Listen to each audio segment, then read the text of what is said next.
All right, let's see if we have. I think we have volume. I do. So this might be a grand experiment because liquid courage always helps. And what is my drink of choice? It is not Tibbs. Tibbs no longer exists. It is my homemade dandelion wine in a cheap old bottle. Made it myself. This is actually from 2018 and it has aged perfectly. It's pretty amazing. So it looks like people are trying to connect in here. And if you are viewing, please put a comment so that I know I actually have a viewer. Otherwise, I'm just going to drink myself silly and talk about the JFK assassination, which after 60 years, I think people are pretty tired of. But I'm willing to do it.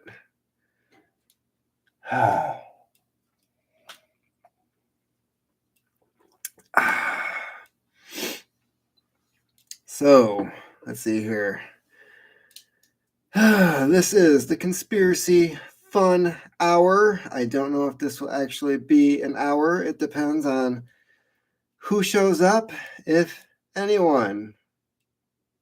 Anyone at all. Hello, Bueller. Bueller. Okay, so maybe I need the hat. Maybe this will help. All right, we do have a viewer. Hello. And what would you like to discuss? Any topic. Conspiracy theories. And Vunrent. Vunrent? I don't know what that means. I'm interested to find out though. Vunrent sounds German. Name doesn't look German. But all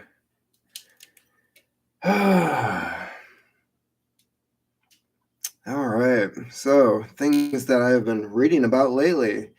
Fun topics like the CIA transporting drugs and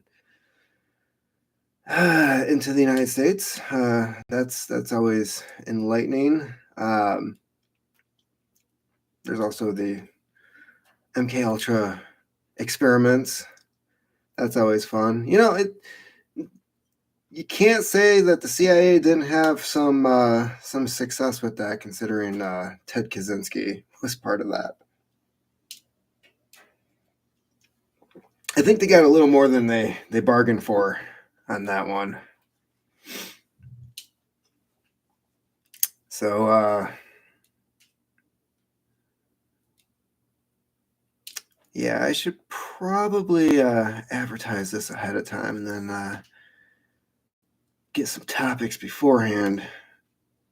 It's a good idea. Anybody want to talk about how Obama killed a guy? Killed lots of guys. And there's Hillary. Hillary's got that nice list. Actually, I think Hillary might be she might be beating Dick Cheney's kill count at this point. I mean, not only did she get Epstein, but she also got the French pimp over in France in prison. Cameras went out again. Huh. That's weird.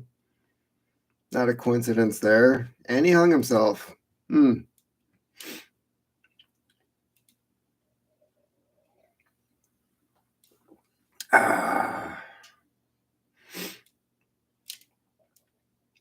I'll be sure to edit out the first 5 minutes of this. Maybe not. Maybe I'll keep it as a memento of where I was before.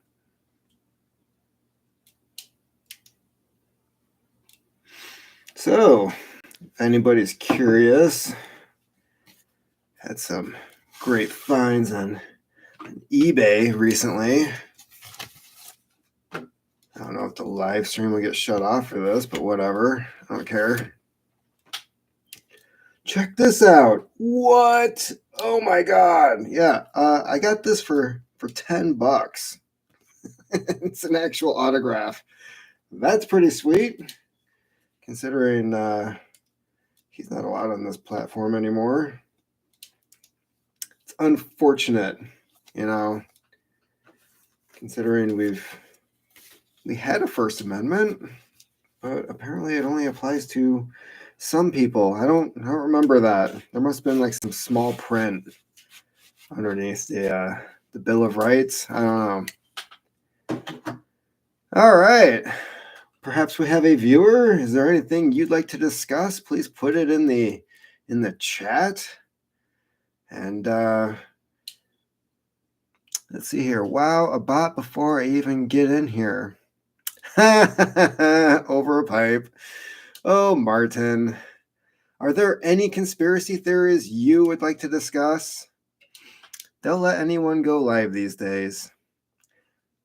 First of all, I can only do it on the computer, which is why the screen looks so crappy. Second of all, they don't allow you to do it on the phone unless you are actually part of the YouTube program. So some people don't have over 1,000 viewers, like Over a Pipe. I should probably offer like free tobacco or something on here, but then that cuts me off from like being monetized or whatever if I wanted to. Any conspiracy theories you'd like to that over stupid 1,000 subscriber limit is dumb. Coming from somebody who has over 1,000 subscribers, I don't know if you're mocking me or you actually think it's dumb. I'm going to go with mocking. Just make a network and give you access. Yeah, that worked for Parler. Yeah. Oh, just do your own thing. Oh, by the way, we're not going to allow you to do that. No, it is dumb, not mocking.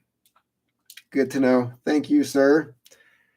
In case you're wondering, this is homemade dandelion wine from 2018, and it has aged really well, and I don't know if I will actually last an hour on this if I keep drinking it, but that's okay.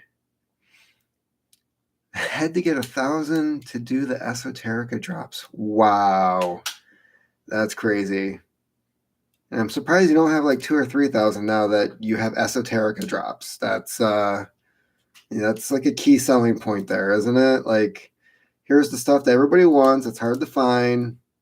You have like some bot or something scrounging the internet looking for places that have it available online, and then you tell the public about it, so it disappears, which is pretty awesome. It's kind of like having a one of those stock market things on the news where they're like, buy this, it's going up, and you're getting people to buy it so other people can sell while it's high. But in this case, you're actually getting people something. Conspiracies. Well, the FDA had to do their first release of Pfizer documents. Must be something in them. Yeah, the whole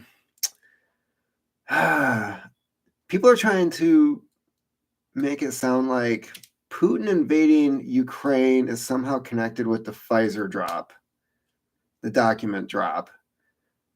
And I'm thinking, we already know that China asked Putin, please don't invade Ukraine until after the Olympics, which I thought was pretty hilarious because Congress seems to think that China's on our side for some reason. Like supplying Walmart with all their crap is, the sole purpose of the Chinese economy or something. And I think it was just a really convenient time for them to release it. I want to know if Japan's backing Russia. I would have to say no, considering that a Russian helicopter went into Japanese airspace. There was a big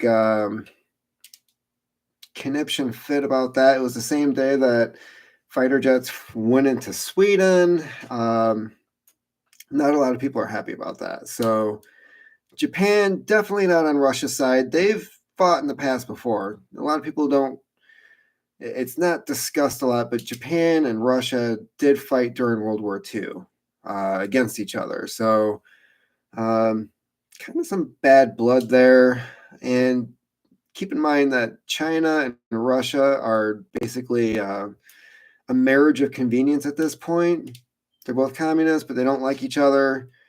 And yet they're making all these trade deals, and China's asking for favors of Russia. And getting some comments in here.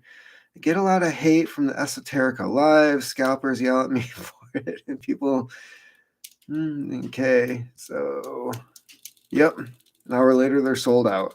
I would say China is backing Russia. Great. In terms of them taking Taiwan. Yeah. So when it comes to Taiwan, if you're hearing that, that's actually my heating system. Don't ask, it's weird. Pipes moving. And so as for Taiwan, it would appear that China is looking at taking Taiwan, or at least considering it. 7 times in one day, Chinese fighters went into Taiwan airspace. Jets were scrambled. A few days later, there's brownouts and power outages in Taiwan. They're trying to say that it's like technical errors, but for the most part, people are thinking that it's hacking. China is 100% backing Russia, and I 100% agree with that. Definitely not a conspiracy theory. We handed China a bunch of intel saying we think Ukraine is going to be invaded. This is the imagery. This is where the troop movements are. We handed the information over to China. We didn't just tell them, but we gave them documents and photos. And then China handed it off to Russia, and Russia's like, oh, thanks. Cool. So I'm just not, I've never been trusting of China, for one. I don't think it's a market we really should have opened up. And I think a lot of what is happening right now is just a series of decisions made for short-term gains with long-term repercussions not being considered, is what it comes down to. The fact that a lot of our economy, our pharmaceutical industry, there's a whole lot of the U.S. that is now dependent on China for absolutely no reason other than in the short term we could save a buck and make the stock market go up just a little bit. So any other topics, conspiracies? I mean, this is the conspiracy fun hour, so have fun with it. If you want to discuss Bigfoot, I'm all for it. Alien probes, not really my thing. They don't tend to use lube. What do you think the government is trying to cover up with the coronavirus? I'm assuming it's a distraction. Ooh. Man, let's see here. After 2 years of nonstop lies, man, where do I go with the coronavirus? Is it a distraction? I'd have to say no, considering that the economy was fairly good when it all started. There really wasn't anything to hide. I mean, I think overall it was an accident, but I think that accident was used in order to get certain Orange Man bad out of power. Let's see here. Be right back. Got to grab a cigar and drink. I'll be back in a few. Cigar sounds good, but the wife would freaking kill me being in the house. So, no, I think when it came to the coronavirus, I think for one, they knew what it was when it was out. I mean, we have Fauci's emails. If you want to check out Fauci's emails, they're on my website in full, thecollapseexperiment.com. If you want to check those out. And there is one where Fauci has a back and forth with the CDC discussing this virus that is out there. And he actually responds with, "Oh my God, is it one of ours?" So it kind of gives you a clue as to what they were working on, how dangerous it could have been. And I think overall, a lot of governments, a lot of organizations just wanted to take advantage of it when it happened, regardless of how bad it was, how bad it wasn't. I mean, you look at the numbers going down, and then all of a sudden there's, they're pushing for more vaccines. They're pushing for, nope, you got to wear 3 masks. It's like, but the numbers are going down. No. They're going down because of reasons we can't come up with. When you look at, here's a conspiracy for you. There's a great book by the German philosopher Klaus Schwab, and it's called, I believe, what is it? COVID-19, The Great Reset. It wasn't, I was trying to think of the actual title. So, yeah, COVID-19, The Great Reset. And only about half of the book is actually about COVID-19. The rest of it is about having apps tracking your health on your phone, tracking you, tracking contact tracing, all going into global warming, how we can use the lessons from COVID-19 in order to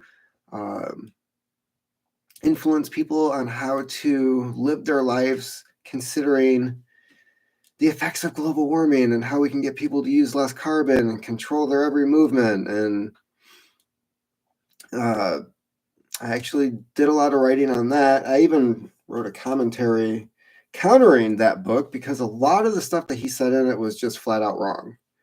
The book came out 2020. It was either June or July, so not long. It was like 3 months after the virus. We knew the virus was in the United States. All of a sudden, this book comes out. Nobody writes a book like that in that short of a period of time, especially when you work at the World Economic Forum. You're a full-time university professor. You don't have the time. So apparently this guy had this book sitting on the shelf ready to go, but he had chapters in there talking about the George Floyd protests. Like, what that has to do with COVID-19, I have absolutely no idea. So, yeah. Well, I guess the question was, were they trying to cover it up, or is it just a distraction? I don't think there was anything they were trying to cover up except for the actual source of the virus, which they're still trying to deny. There was an article that came out recently, I believe it was New York Times, where they're trying to say, we have proof now that it was from the wet market, and then the article like debunks itself when you read it. So,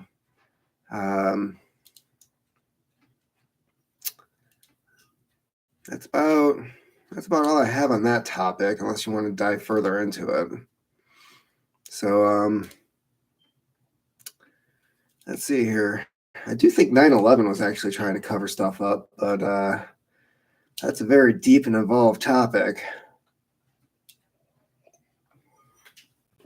and one that I seem to be diving into more lately. So that's going to end up being an interesting book when I finish that one. What is the probability that Russia will wake and assassinate Putin? I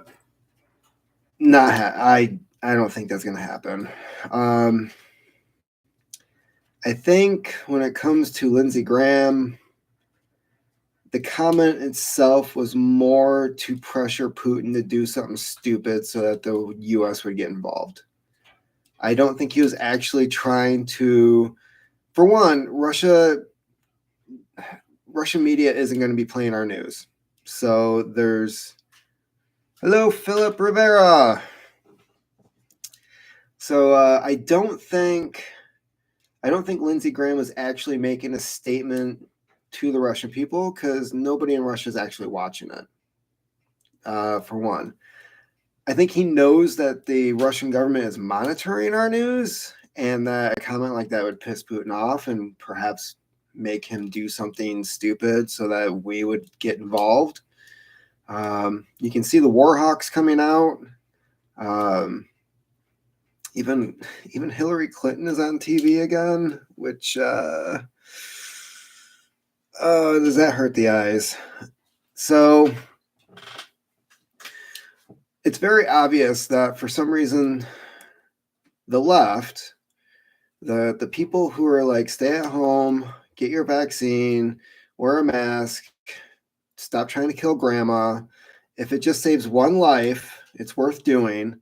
Now all of a sudden they're like, World War III is the greatest thing ever, and it might save the planet if we have a nuclear holocaust.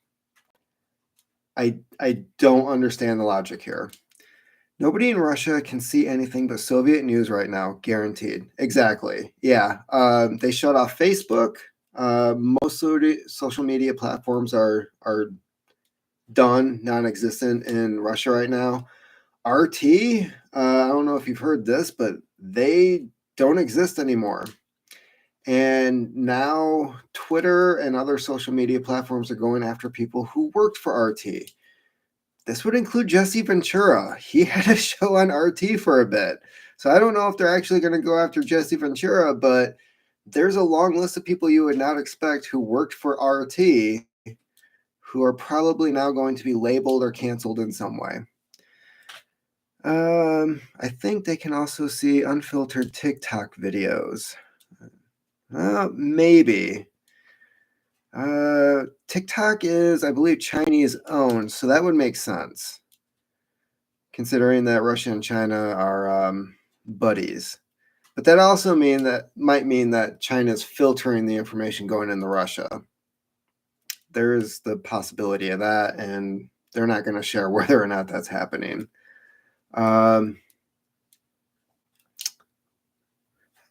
As a Cold War vet, sad but interesting to see two dictators try to put... right? Yeah. I'm of that weird generation that remembers the Cold War. And part of me is wondering why, if the USSR fell apart in 89, 90, like, why does NATO still exist? I mean, it's kind of a good question. Plus, there are certain agreements that were made when the wall fell that NATO wouldn't expand, that everything would kind of stay where it was at. And that, as we know, did not happen. So you can bet China-owned media is filtering what Russia gets. Yes, that is true.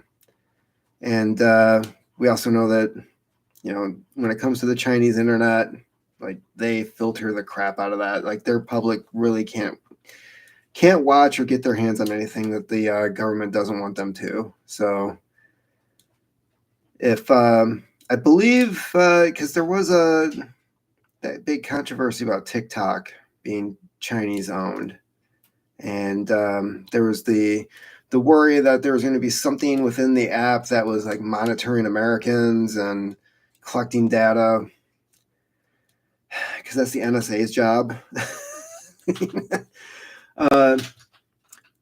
that's another piece of news that is being that is definitely being hidden right now. What was one of the big news stories just before Putin invaded? The NSA is still spying on American citizens. So they're collecting our data. The NSA is not allowed to operate on U.S. soil. That's part of their agreement for existing, is that they're only supposed to operate on foreign soil. And for some reason, they're collecting stuff on us. And they're trying to say that there's some loopholes. Like, the only reason we have information on Americans is because they're in contact with terrorists. And as we know, they can just label anybody a terrorist. At this point, if the vegans came into power in Congress, then anybody who had a steak for dinner would be declared a terrorist. So it is all in the eye of the beholder. We can't spy collect data on our own people. We do it by proxy with Brits and US for Brits. Except I think Edward Snowden kind of proved that wrong, unfortunately. But yeah, there are agreements with other countries where if they come across something, they hand it over to us. Plus, they were trying to argue that metadata isn't data. That was another argument that came out after Snowden. But they're like, no, we're not recording the conversations. We just know who you had contact with. And it's still, could you imagine if what was that Enemy of the State, Will Smith, like really early Will Smith, right, when he was still cool. He just happens to bump into a guy, and all of a sudden these people are chasing after him. Could you imagine getting a wrong phone call from somebody? You know, somebody butt dials you by accident, and then all of a sudden there's people like knocking on your door asking, why did you get this phone call from Abu Dhabi? All right. In my day, that's how it worked.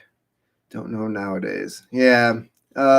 It's a lot different now, and there's already a couple documented cases of people going before Congress and committing perjury, saying that this stuff isn't happening. Felt like an enemy of the state for the last 2 freaking years. I will drink to that. All right. Testicles. What you drinking? This is homemade dandelion wine from 2018. And it's for 5 years old. It is spectacular. It aged really well. There's actually a winery / brewery down the street from where I live that cheers. He actually makes some dandelion wine too, and I was gonna send a bottle his way to see what he thinks of it. But this is some of the best stuff. I think I'm just gonna start making it every year and just sitting it in a corner somewhere and letting it do its thing. As for enemy of the state for the last 2 freaking years, it doesn't seem like some of us can do anything right. Thank you, sir. Yeah. As for an enemy of the state, by the way, tinfoil hats don't work anymore since China started producing. Are you serious? Like, this doesn't work anymore? What about nuclear radiation? Does it keep that out? The mind control rays? Any of that? Will it hide me from the aliens so that they'll stop coming to get me? So yeah, that's it. It's been pretty crazy the last couple years. And I don't know if the Dems realize that if or when they are out of power, which is what they've wanted forever now, that the same could happen to them, where all of a sudden they're being canceled and they're losing their jobs. So, Coke cans. That sounds kind of dangerous. I don't know if I want to be cutting up this scalp on that. Click your heels and repeat. I'll pass on that. So, yeah, does anybody else think that it's nuts that, like, American citizens are now being labeled as terrorists? It's almost like we ran out of other people in foreign countries to hit with drones, so now they're looking for some other targets, because if you have a hammer, everything's a nail. Oh, they're, panic mode. Yes. Yep. Did anybody else notice that Biden's State of the Union was a Trump speech? Like the line where he said we need to protect our borders and fix immigration. Testicles, best name ever. So, yeah, the Dems are definitely in full panic mode. Here's the other thing. If the Republicans come back into power, for one, the House and the Senate, they can do things and the president can't stop them depending on the numbers that they have when they vote. So that also means that they come into power, the January 6 people that haven't had lawyers, they haven't had, they've been tortured, for one, no fast and speedy trials, been stuck in isolation nonstop. With BLM, it's hard not to, yeah, no kidding. There's definitely constitutional violations that have happened with these people. And that could definitely come to bite them in the ass after this. 31 Dems aren't even seeking re-election. I didn't know it was that high. They know that they're losing it fast. Yeah. They're just like, you know what? I'm out. I'm retiring. I shall collect my my fortune and move along. Did anyone else notice that the when Biden was talking about taxes, he was like, anybody making under $400,000, they're not going to pay anymore. $400,000. That's basically everybody in Congress. Technically, they're paid under $400,000. So of course they're not raising taxes on themselves, even though they're all wealthy from insider trading. Those 31 would be wise to seek asylum. They might want to talk to Snowden. Although he has been speaking out a lot on Twitter about how the things going on in Ukraine he was not expecting. He never thought that Putin would go in. So people are giving him crap about it, but then again, the people that are saying these things to him were never in his situation. Like, what would you do if the government was trying to hunt you down? Grounding a presidential plane of, what was it, Bolivia? I think it was the president of Bolivia was in Europe, and they grounded his aircraft and searched it when they had absolutely no right to do so. So yeah, it sounds like Snowden is kind of regretting it, but I think he's just like one of those little pieces that Putin keeps around because it's just a living embarrassment for the United States. Did you hear that Biden wants all houses to go electric by 2020? Well, the Amish are going to be pissed about that. Although from what I've seen around here, most Amish have electricity. If you're talking about getting off of natural gas, if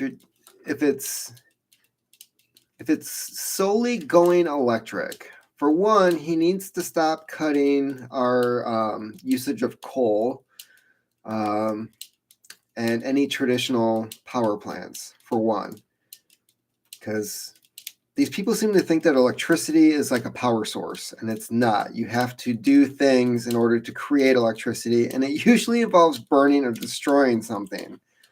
The places that have tried to go solar and wind, Germany, Texas, it did not work well for them. So you're talking about an unstable power grid. You're trying to use more electricity to compensate for using something else, and it has not worked out so far in the places that they've tried it.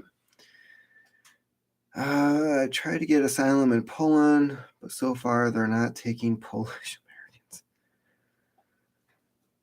Okay. That's pretty interesting. Well, I mean, I don't know. Poland's kind of an interesting country in itself. What you got in that cup, Jake? This is homemade dandelion wine from 2018, and it is spectacular. So I might be slurring my words by the end of this. There is no electric source without fossil fuels, hydro, etc. California has acres of broken windmills.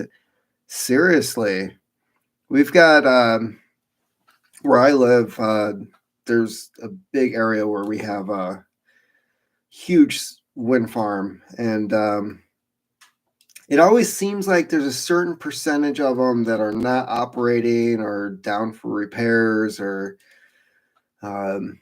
we have a lot of wind in our area, and usually those things are spinning, but it seems like the technology, it seems like a high maintenance system for not that much gain.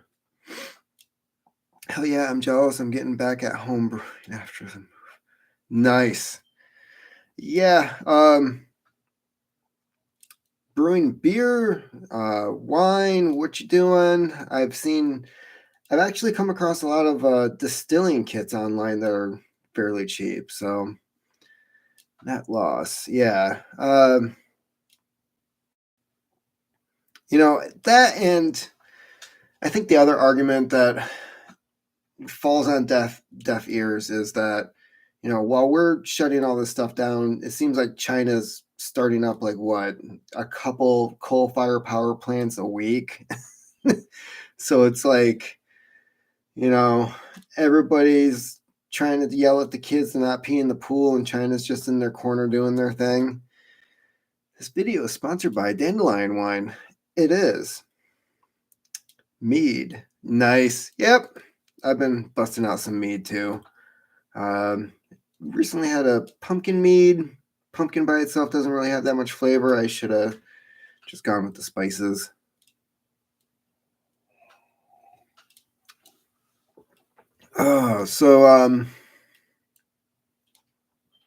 Yeah, fossil fuels, hydro. Even hydro is a little difficult because it tends to be on a coast, and salt water is very corrosive. Didn't they prove that psychologically the sound and flashing of light from windmills drives people insane? Yes, finally, conspiracy theory. Okay.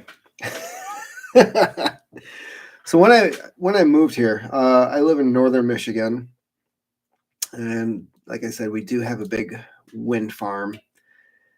When those went up, there are houses that are literally underneath these things, right? So when I was doing deliveries last year, I'd show up at these houses, and for the most part, except for the wind, it's a very quiet area. And you get out, and all you hear is vroom, vroom, vroom. And it's nonstop, and it's almost has like this winding noise with it. And my wife, she was curious about these things. We'd never really seen these things up close before. We've seen them driving up north to like Traverse City and stuff. But she found this website, and it was a blog by somebody who lives under one of the windmills, and it was all about their psychological torture. It never goes off. Like, these things are always turning. There's always that sound. Imagine at night, your TV's off, you're going to bed, and there's just this constant humming noise going on all freaking night.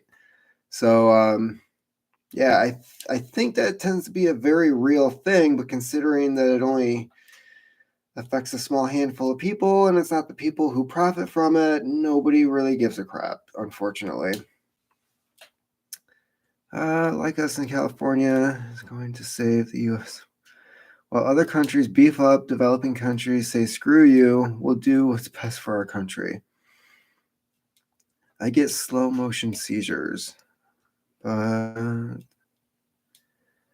being on a ship at sea, 24/7 droning. Yeah. It kind of sounded very similar to that, except that instead of the motion, it was from the blog. It sounded like it was just the sound never going away. As for the lights, I'm not too sure about the lights. The lights seem to be on top of the windmill. They have to have them for pilots. So wherever those things are, I believe they're a no-fly zone. So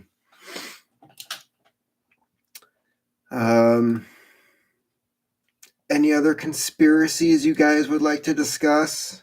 Anything fun?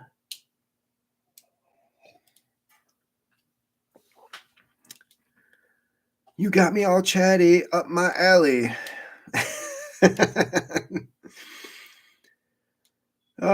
So I'll throw some things out there.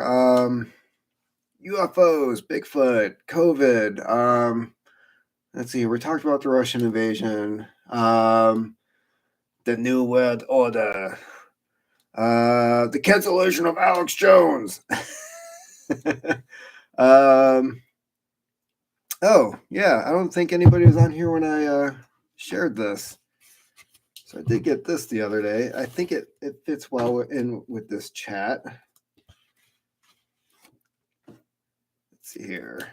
Check that out. That is real. $10 on eBay. And I'd like to think it was a steal. Other people have said that I should use it as toilet paper, but that's neither here nor there. I prefer to keep it. Let's see here. I think it's pretty much toast now. Yeah, exactly. Sasquatch. The constant shadows that messes. Oh, yeah, that's true. Yep. Yeah, with the windmills, the sun shines through the blades, casting shadows, the constant shadows that mess with people. Yep. Yeah, that would be a no-go for me. I think these are a lot of things that people did not consider when they were put in. I know where I live, they discussed putting windmills here, and there was a big uproar for a couple of years. Township meetings, county meetings, like nobody wanted them here. Let's see here. I can't listen to him trying to have a stroke on air. Alex Jones. Yeah, I wish he would start doing cardio in the morning. I saw footage of him from like 20 years ago, and he seemed to be an actually like fit, healthy dude. And I think with constantly working, the stress, the divorce, the cancellation, he doesn't even drink. Like, he stopped drinking a while ago. So it's not alcohol. I think it's just sitting on his ass, reading several hours a day, trying to figure out what the hell's going on, like the rest of us, except he's got more time and gets paid to do it. Sasquatch, yes. So what is it you want to know about Sasquatch? Is he real? Is he fake? Is it a myth? an alien from another being, a previous version of humanity that somehow skipped the evolution. There's a lot of stories about Sasquatch. There is an interesting documentary on, was it HBO Max?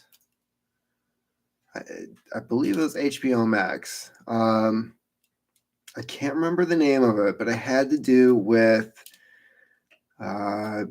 Washington State or Oregon. After ear surgery in the late 70s, I hear him. Puts muscles in my neck into a knot.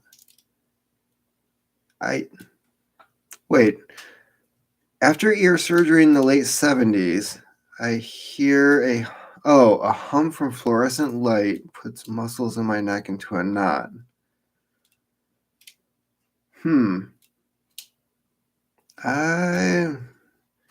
I hate that noise. Yep. Yeah, fluorescent lights. So I'm guessing you're a fan of LED. I mean, that definitely doesn't make any noise. As for Sasquatch, I mean, there's the possibility. I mean, there's always a possibility. They're constantly finding things that they thought were extinct and were hiding out in some remote place. Yes, the ballast. Those things stink when they blow. I can tell you that from my old job. Nastiest smell ever. And fortunately, because I don't have an electrician's license, I didn't have to change them.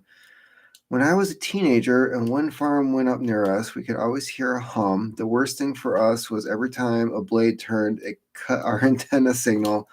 We got free satellite for 5 years. I was able to translate that one. I was lost. Right. I was lost for a minute too, Martin. No, figured it out. Actually, that story about the humming with the lights reminds me of an episode of the X-Files where there was that guy that he took, I think it was Mulder, hostage, and they were just driving a car the entire time, and they could only go in one direction. Otherwise, the guy's head was like, he was in horrible pain. And then when they get to the end, the guy was like, turn around. And then all of a sudden, like, his head exploded. So I believe that had to do with like some type of like weird underground antenna that the Navy had, was like what Mulder linked it to. Alex Jones is never wrong. Oh my God, I think that was a Joe Rogan or Tim Pool that coined that. Let's see here. My entire farmhouse is LED, but it was well worth it. Unfortunately, it's horrible for the eyes. Yeah. It is very bright. The other weird thing with LED is that it's only in one direction. You don't get the illumination of like an old style light bulb. And for some reason, they thought that cities switching to LED would actually kill a lot of the light pollution. Except when they started saving money on LED, they installed more lights in areas that they felt like they needed them, which didn't change anything. So leave it to government to screw that up. Also in the 70s, near Woodford's, California, had not a bear walk around our tent. Bear walked around our tent and could feel the ground snake with each of its steps. Brother and I buried ourselves in sleeping bags. Also had monster-sized rocks thrown at me. Wow. Okay, so Philip Rivera, I think you might have had a Bigfoot experience. I've never. I mean, bears will shove rocks, but Conspiracy theories. Streetlight LEDs losing their yellow color and going blue. Everywhere is a psyop. Yellow color and going blue. I have not noticed this. Is this true? Didn't see it, but seems so. I'm going to say that might have been a Sasquatch. I just, Phil's having an experience right now. Yeah, the whole throwing rocks things, that, I mean, bears will shove them around if they're trying to be aggressive, but yeah, I don't know. It does, so that documentary that was on HBO Max, it had to do with this guy that he was big into the pot scene. This was, oh man, what, the 80s, early 90s, and there were a lot of grow operations in the mountains. I believe it was in Washington. So he heard this story about these guys that were murdered in this marijuana field. And the story was that they were killed by Sasquatch. Limbs ripped off, beaten to death, like tree limbs thrown everywhere. So as a reporter, he went back and tried to find the people that were involved in that operation back then to find out whether it really was Bigfoot or if the guys are murdered. And I'm not going to spoil it. It was actually really interesting. So I'll try to look that up at the end of this and post a link to what that movie was, because it wasn't the best documentary, but it was really interesting as to like the story at the time and what was going on. All right, Sasquatch is changing streetlights. Let's see here. Had friends in Idaho have huge rocks thrown at them also. That'd be the feds. And keep your dogs away. Love them. Let's see here. I watched that doc. He was in the industry at the time. Yeah, exactly. Yeah. I felt like it could have been like, because it was a couple episodes, could have been like half the time that it was. I saw that documentary, so good, happened in the early 90s. Yes. Yep. I had a feeling it was around that time. It had a lot of animation in it, trying to reenact what was going on back then.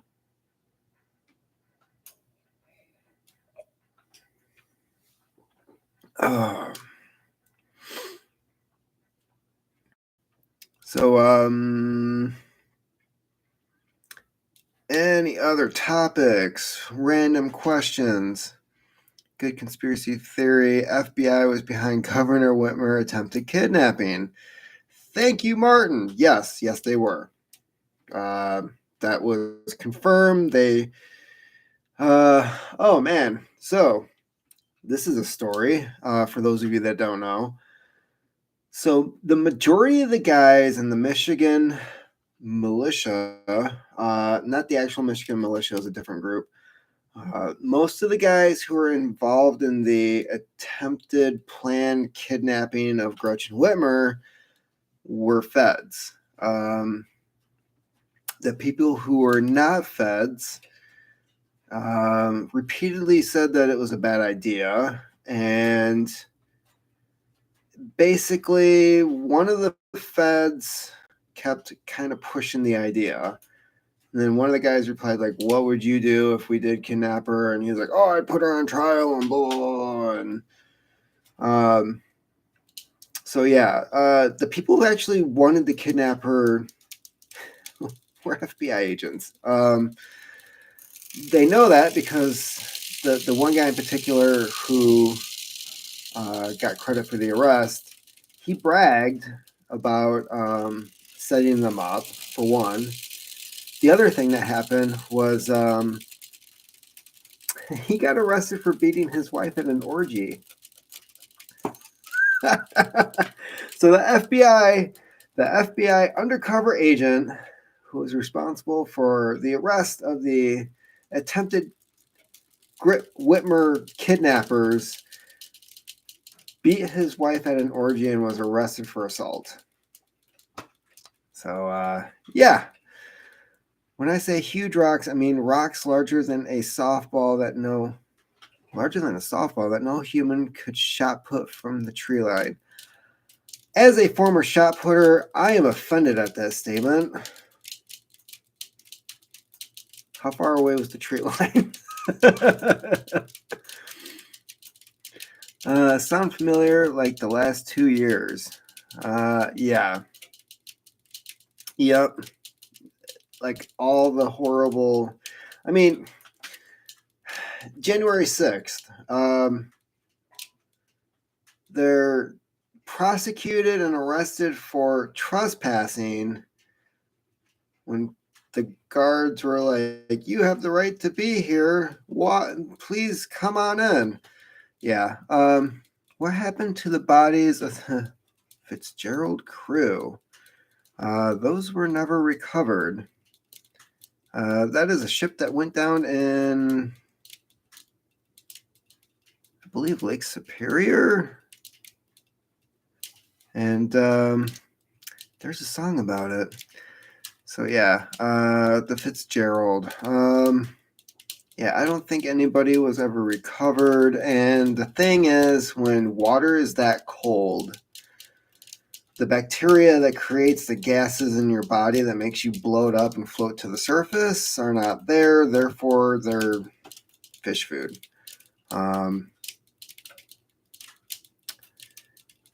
Talking greater than Olympic distances. So, like, let's see here. Be like 80, 90 feet, maybe. I mean, that's actually kind of pushing it. Because I think our high school record was like 50 or 60 feet for shot put. And that's with an iron ball of, what, 8 pounds? Let's see here. The Edmund Fitzgerald. Yeah. Yep. No, I don't think anybody was ever recovered from that. And that's the thing about the Great Lakes is that, they unfortunately have the title of lakes, and yet the waters, depending on the storm, can be just as bad as like anything that you would see on the ocean. So 90 to 100 and what? So you're saying Sasquatch is building catapults?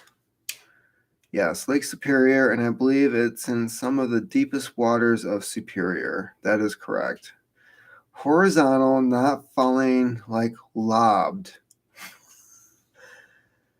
I'm out. Got my ass kicked at work. It's pizza and beer time. Y'all be well. Thank you, Jake, for showing up. Awesome. If there's any topics you want to hear about next time, shoot me a message on Instagram. So I know you can get a hold of me there. Thanks for coming. Yeah, so one body was found. Wait, what? One body was found recently. I'm going to have to look this up. I did not know about that. As of 2010. Yeah, I mean that's still fairly recent for when that happened. That was what, the 70s, I believe, 60s, 70s. So gotta love Instagram. Yeah, well, I got in trouble on there recently, so I'm getting my street cred when it comes to the Instagrams. There was a story that was circulating, and unfortunately Joe Rogan shared it, probably because it was funny and not true, but people are giving him a lot of crap for it. And the story, which again is not true, is that Steven Seagal was spotted with Russian special forces invading Ukraine. The title itself is hilarious. Nobody thinks that fat bastard is invading Ukraine. He's too busy trying to pick up Russian hookers for free. That That's very obvious. So, anyways, Joe Rogan shares the story. People give him crap. I share the story with the comment underneath stating, yes, it's fake news, but it's too funny not to share. Then Instagram gives me this like ban on sharing branded materials or some shit. I don't even know what the hell that means because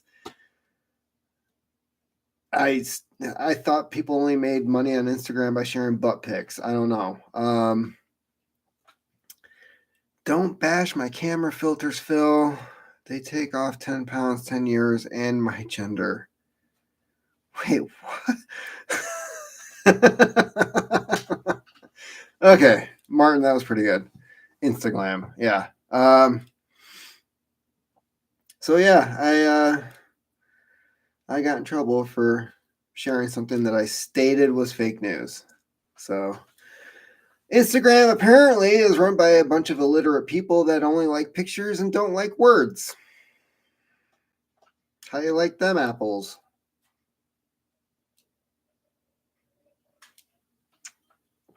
All right, we're at an hour, although I don't have to go. If there's anything that anybody would like to talk about, now would be a good time. If you'd like to list some topics in the comment section. Martin, are you saying you're prepubescent again? Oh boy. The balls might be dropping in the chat room. So yeah. Anybody curious about Flight 19? I mean, that's a pretty interesting story. I'm starting to get to the point that it's labeled misinfo as a grain of truth. Oh, so Martin, you're saying that Steven Seagal is in Ukraine? Perhaps, maybe, allegedly.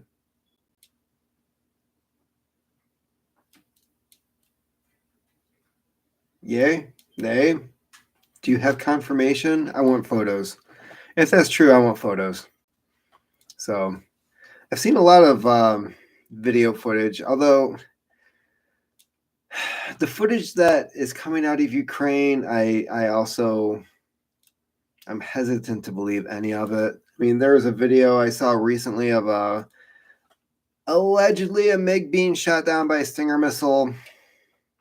It looked cool. I mean, just kind of looked like the jet was kind of going really slow for what it was. Would have to see on Instagram that he isn't. Right.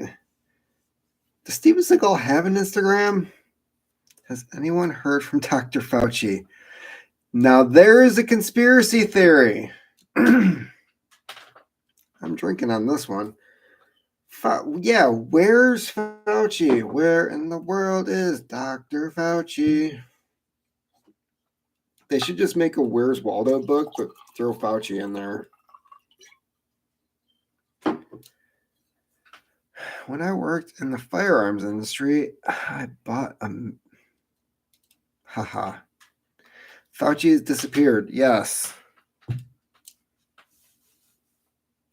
Notice that Fauci has disappeared and Hillary's on the news. I'm just saying, you haven't seen the two of them in the same room together, right? Am I right? The boss gave me the money and sent me... Wait, what?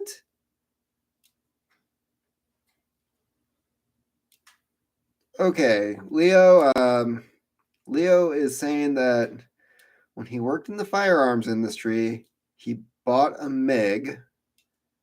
The boss gave me the money and sent me to bid on it. We won. Is this for real? If so, I want pictures.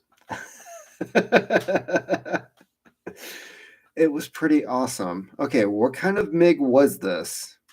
I mean, are we talking like Korea era?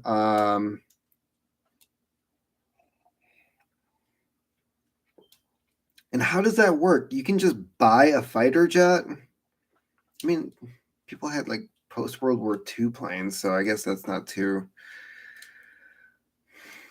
LOL, I have a lot of pictures. Okay, well, next time I do this, I will confirm whether or not Leo had actually bought, for someone else, not himself, a MiG. We cut the cockpit out. So it must have been like a scrap one. Like, not, I mean, obviously it wasn't flying. Yeah. Did you notice Kamala mouthing and Pelosi reading transcript and body signaling to the audience for applause moments? I did notice when Biden said Putin may surround Kiev with tanks, but he'll never win the hearts and minds of the Iranian people, that Kamala's like, Ukrainian. There was that. I did see that. And as for Pelosi, here's the other thing with the State of the Union. There was, so Fox News had Kamala and Pelosi in frame the entire time. So Kamala was here, Pelosi was here. But if you're watching CNN or some of the other networks, it was only Biden on screen, and those two were cut out, which was kind of weird. Yes, out loud, LOL. Yeah. There was a lot of great one-liners that Biden said that night that just could not be ignored. Oh my God. Some of them just had me laughing so hard. Like, we need to secure our borders and fix immigration. And I'm like, holy shit, Trump is back. How did he get in the old man body? Conspiracy you can only read and not say on YouTube is the reason that okay.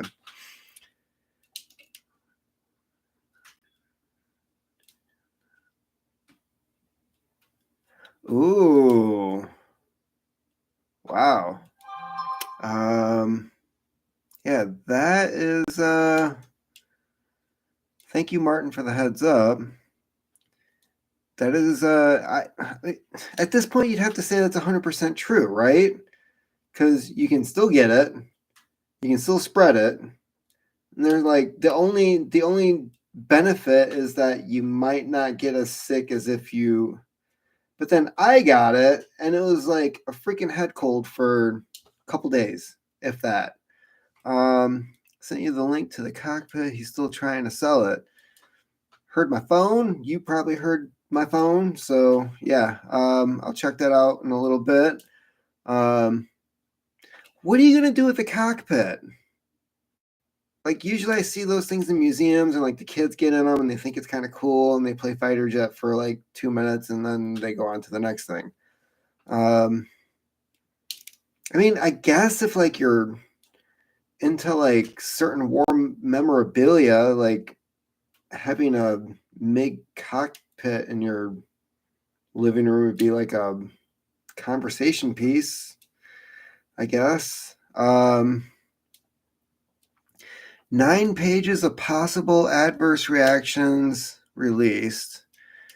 Now appears was lodged in livers, and yes, I did read that. Yep.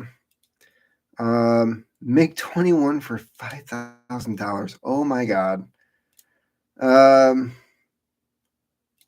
hope he's not selling the cockpit for $5,000. I'm hoping that the rest of it was like scrapped for more than that. Did you see when Joe Biden was talking about the waste fires and Nancy jumped up excited like a chipmunk? Yes, rubbing her knuckles together. Like, what the hell was that? I still don't understand that one.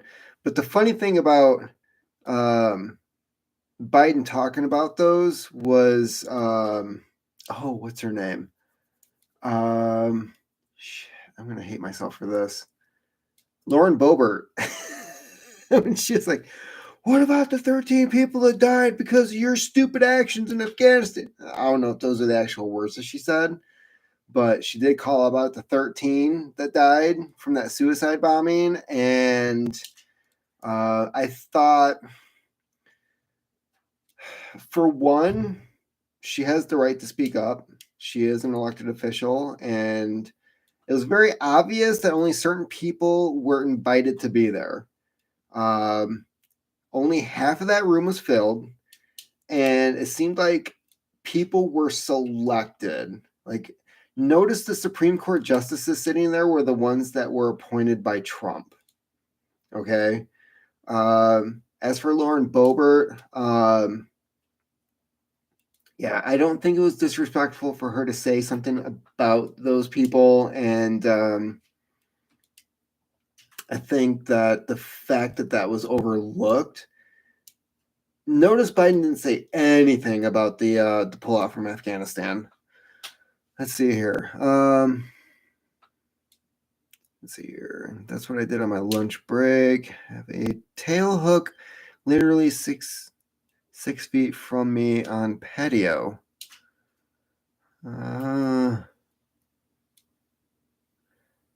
Say it like you mean it. ETF was that. Right. Reach for his mask inside coat pocket, couldn't find it. Yes, exactly. And conspiracy theory. The end of the State of the Union. Go get them. Who are we?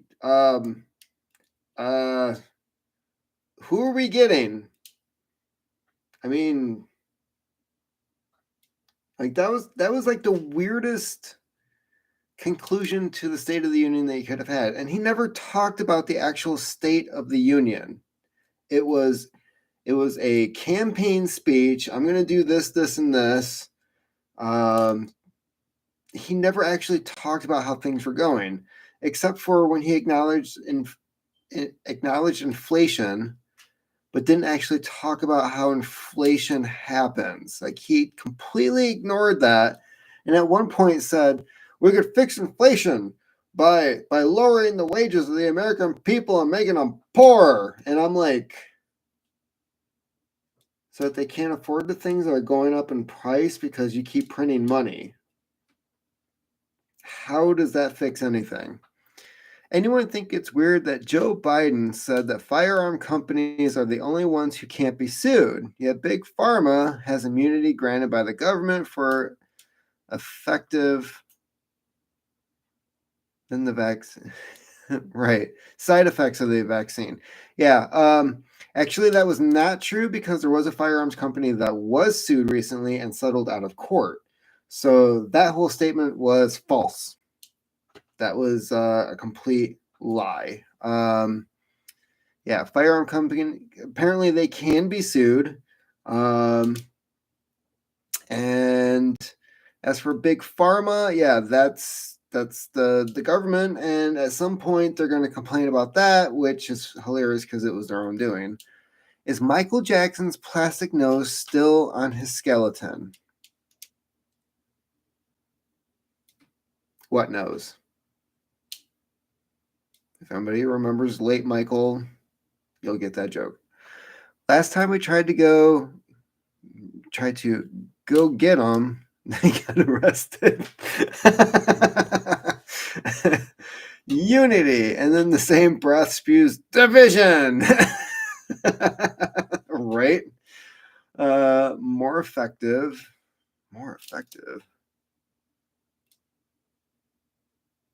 Granted, more. Okay, yeah. Big Pharma has immunity. Okay, yeah, I get that statement now. Big Pharma has immunity granted by the government, more effective than the vaccines. Yes. Okay. Emergency use, protect pharma. Yeah. Funny thing about that emergency use, if there's other treatment available, they can't get emergency authorization. Therefore, you end up with things like Pfizer, Ectin, the second version can be used, the first one cannot. Yet we also know that the Queen of England is currently taking certain treatments that were granted towards, 200 members of Congress and their families and the Queen of England. That's fascinating. Funny how they're able to be given that stuff, but we just get stuck on ventilators with a 85% chance that we're not getting taken off of them. Well, I mean, we are, but we're not there anymore. When did Pfizer, who paid out the biggest settlement in history for fraud, become the good guy and savior? As somebody who grew up and lived in Kalamazoo, Michigan for most of my life, I can tell you that Pfizer and a good portion of the people who work for that company are not good people. Profits are number one. If it wasn't for blue boner pills, that company probably would not be where they're at today, which, by the way, and this is something I like to bring up when people talk about not using medications off-label. The only reason Viagra is even a thing is because they were working on blood pressure medications. And when they were testing it out, they were looking at the side effects. And a lot of the guys were like, yeah, well, I don't know about this, but this was happening and my wife was happy. So then they realized that they didn't have a blood pressure medication. They had something else that they could sell. So granted, here's a medication designed for one thing. It had a certain side effect that everybody seemed to have. Therefore, it was marketed somewhere else. So it's not uncommon for a drug meant for one thing to be used for something else. And by the way, doctors have been encouraged for decades to try prescribing medications for other things to see if it would work so that they can expand the usage for that drug, which means they can sell more of it. It's very freaking common. It's at this point, it should just be common sense, but I'm having a really hard time with people who work in the medical industry because they're just buying all the BS that the media is selling them. And it's like, you work here. You work in this industry. You know how this shit works. You get the freaking Jimmy John sandwiches from the pharmaceutical reps that come in selling their bullshit to the doctors. And yet you're just like, oh no, we can't do that because it's off label. And it's like, when the hell have you ever cared if it's off label or not? Never. And quite frankly, the doctors are more than happy to like write back and say, hey, I use this antibiotic for this thing. It seemed to have worked. And then, they get their next little check in the mail for doing research for them. Okay. Where are we at? Didn't get vaccine from Wally, Mart, CV, etc. Only get from doctor staff. Then you have recourse. They nullified other effective treatment. Yes, exactly.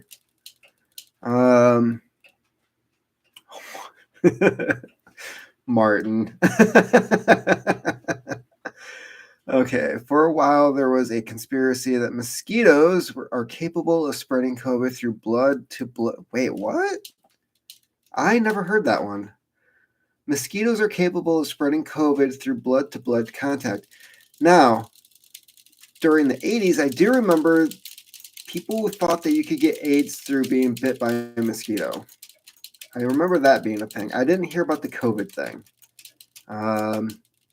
Funny thing you say that because the World Economic Forum was working on sterilizing mosquitoes to stop malaria. Because nothing happens when you kill the bottom of an ecosystem. Here's a good one. Does the FBI rating James O'Keefe for Biden's daughter's diary mean the diary is authentic? Yes. I have heard the entire story. There's a good episode of Timcast where he has James O'Keefe on. And the majority of the podcast is James O'Keefe discussing how he got the diary, the information in the diary, which he really didn't go into detail. He could not authenticate whether or not it was hers. So then there's the debate. What do I do with this thing? Do I just keep it? He knew he couldn't publish it ethically because some people in media still have ethics. So what he ended up doing was he handed it over to the local authorities. And so he handed it over to the police.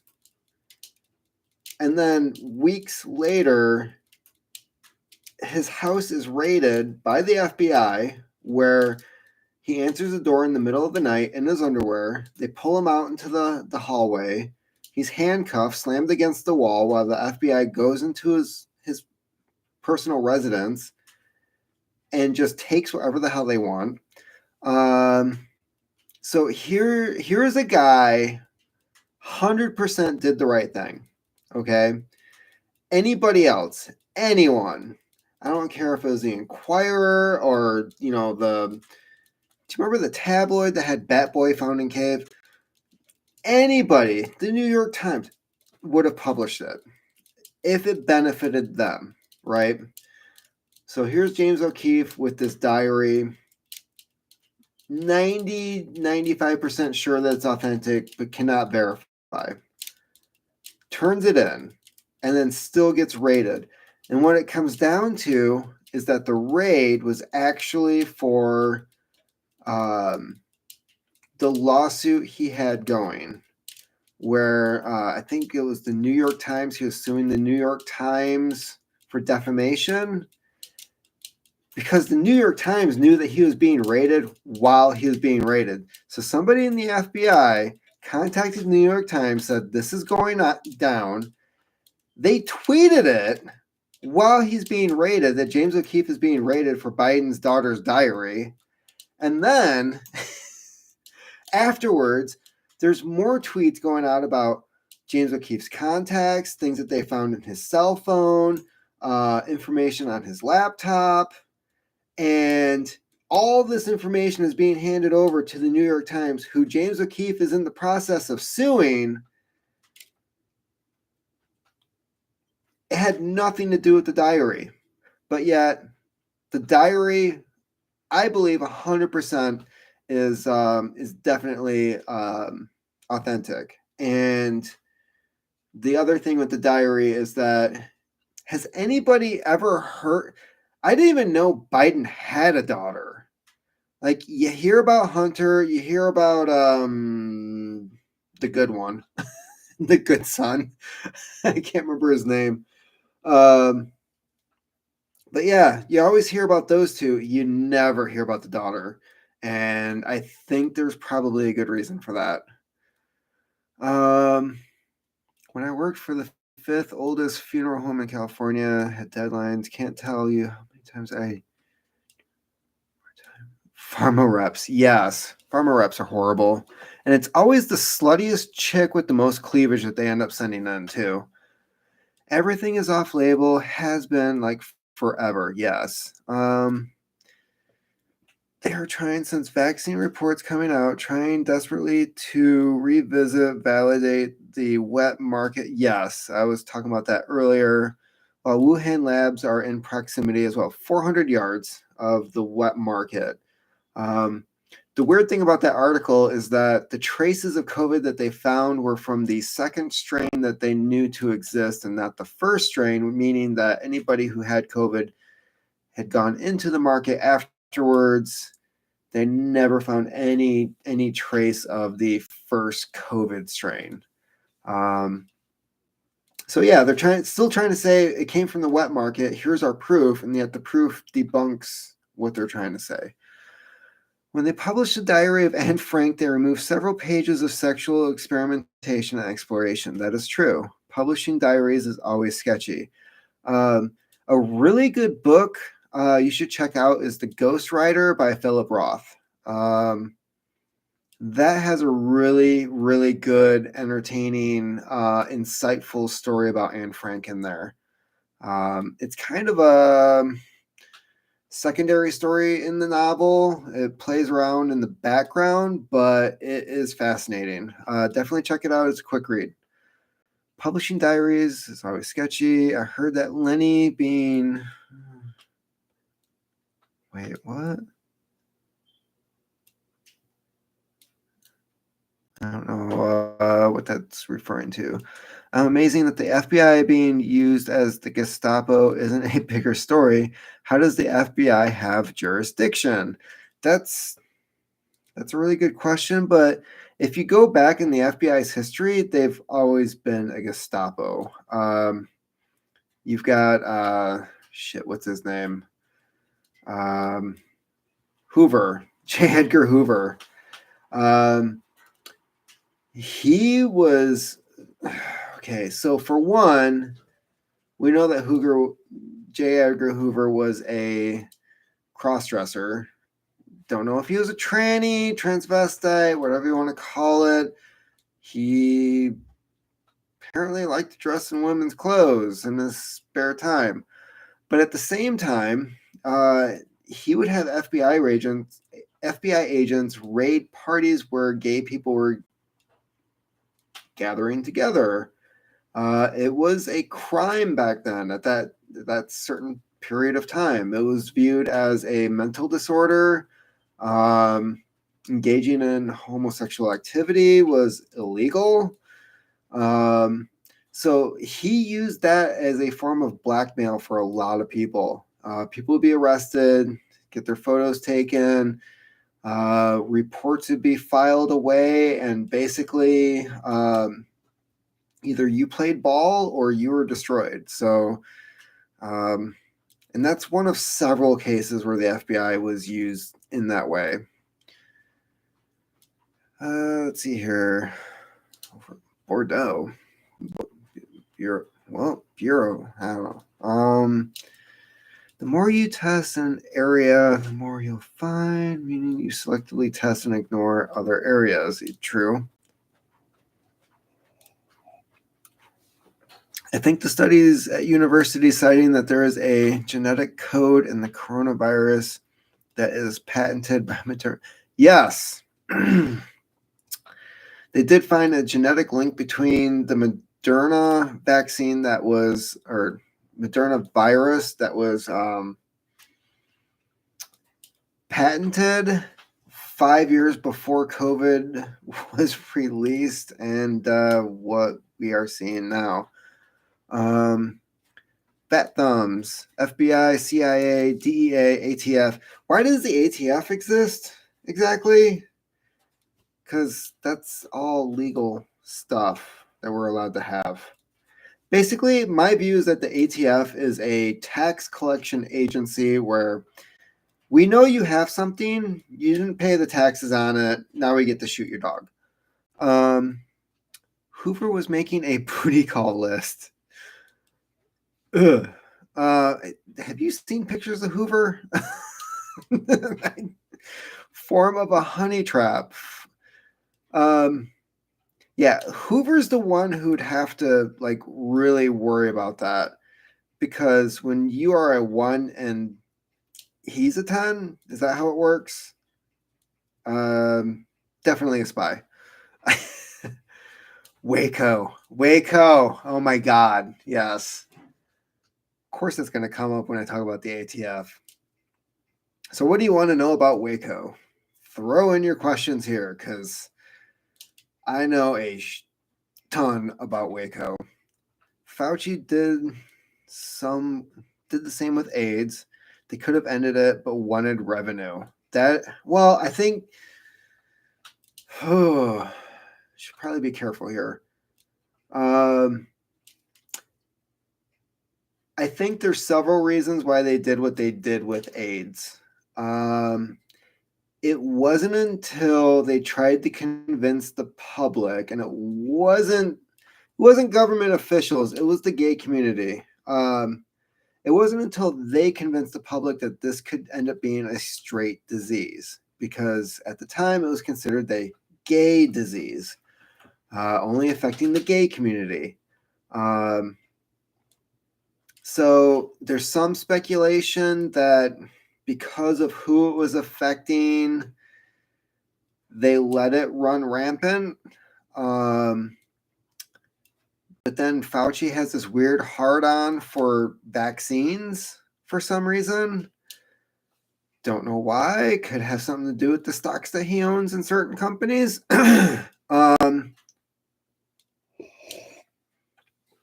So there's a lot of reasons things happen the way that they did back in the 80s. And I don't think any of them are really good. So if you ever watch the Dallas Buyers Club, Fauci is the actual villain in that movie. It's really sad what happened, and I don't think anybody should have to go through that. I did see a guy going through the last stages of AIDS when I worked at a hospital, and he was a hilarious guy. He was really funny. Even his name, his name was freaking hilarious. But yeah, nicest guy. His boyfriend was there every freaking day at his bedside. It's really sad to see how he went, and I don't wish that on anyone. Let's see here. What else we have here? Fauci did some. Let's see here. Fauci also said that the kids would get AIDS from cereal boxes. Where's that vaccine? Yes. He did say that. Philip, go for it.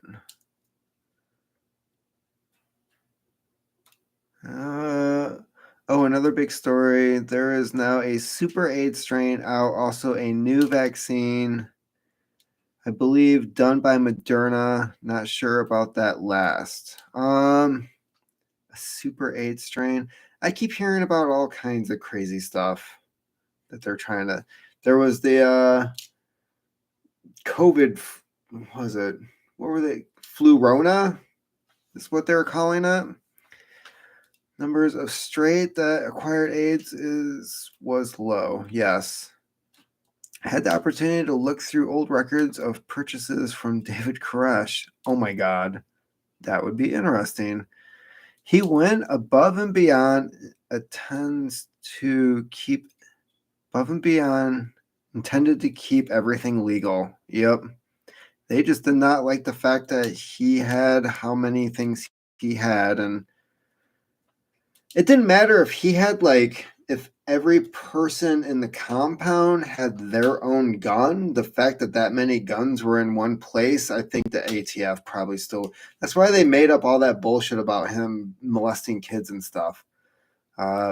Which at the time I thought that was true, but then learning and looking back on it and reading more about the situation, I think that was all garbage. Plus, they're trying to say that well, we know that these kids were his and these kids were his and this girl was 14 and she was pregnant and that was his. And it's like, you burned everybody up in the building. So where's the evidence? You literally killed everyone. You killed your case. So sorry, I don't believe you. Still is low statistically, Phil. I believe that infection is... I don't know about that in particular, Martin. At least where I live, where I was seeing people that were infected, it was gay white males. So he even had records for non-ATF parts. Seriously? Jeez. Okay. Yeah. And somehow he knew that they were going to come after him.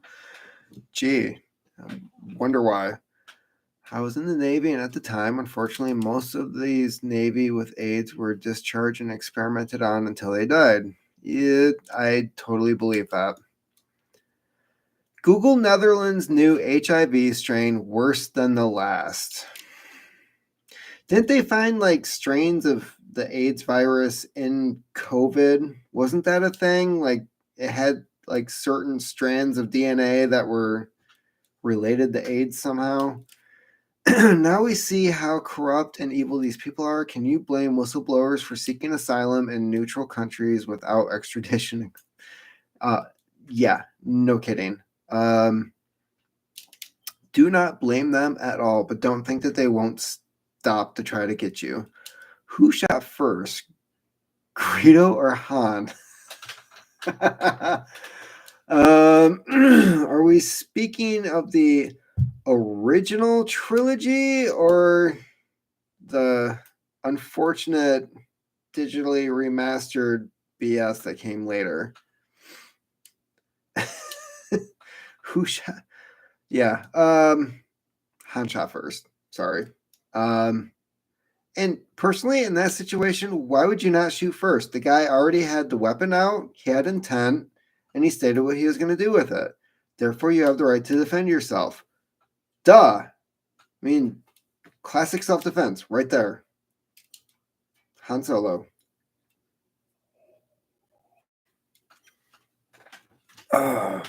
Why do you have to wait in order for someone else to shoot first? That makes no sense. That is a total. That is how you know George Lucas has way too much money, and he's definitely a liberal. When he changes that and it's like, oh my God, Han's evil. No, Han's a man. Why aren't you?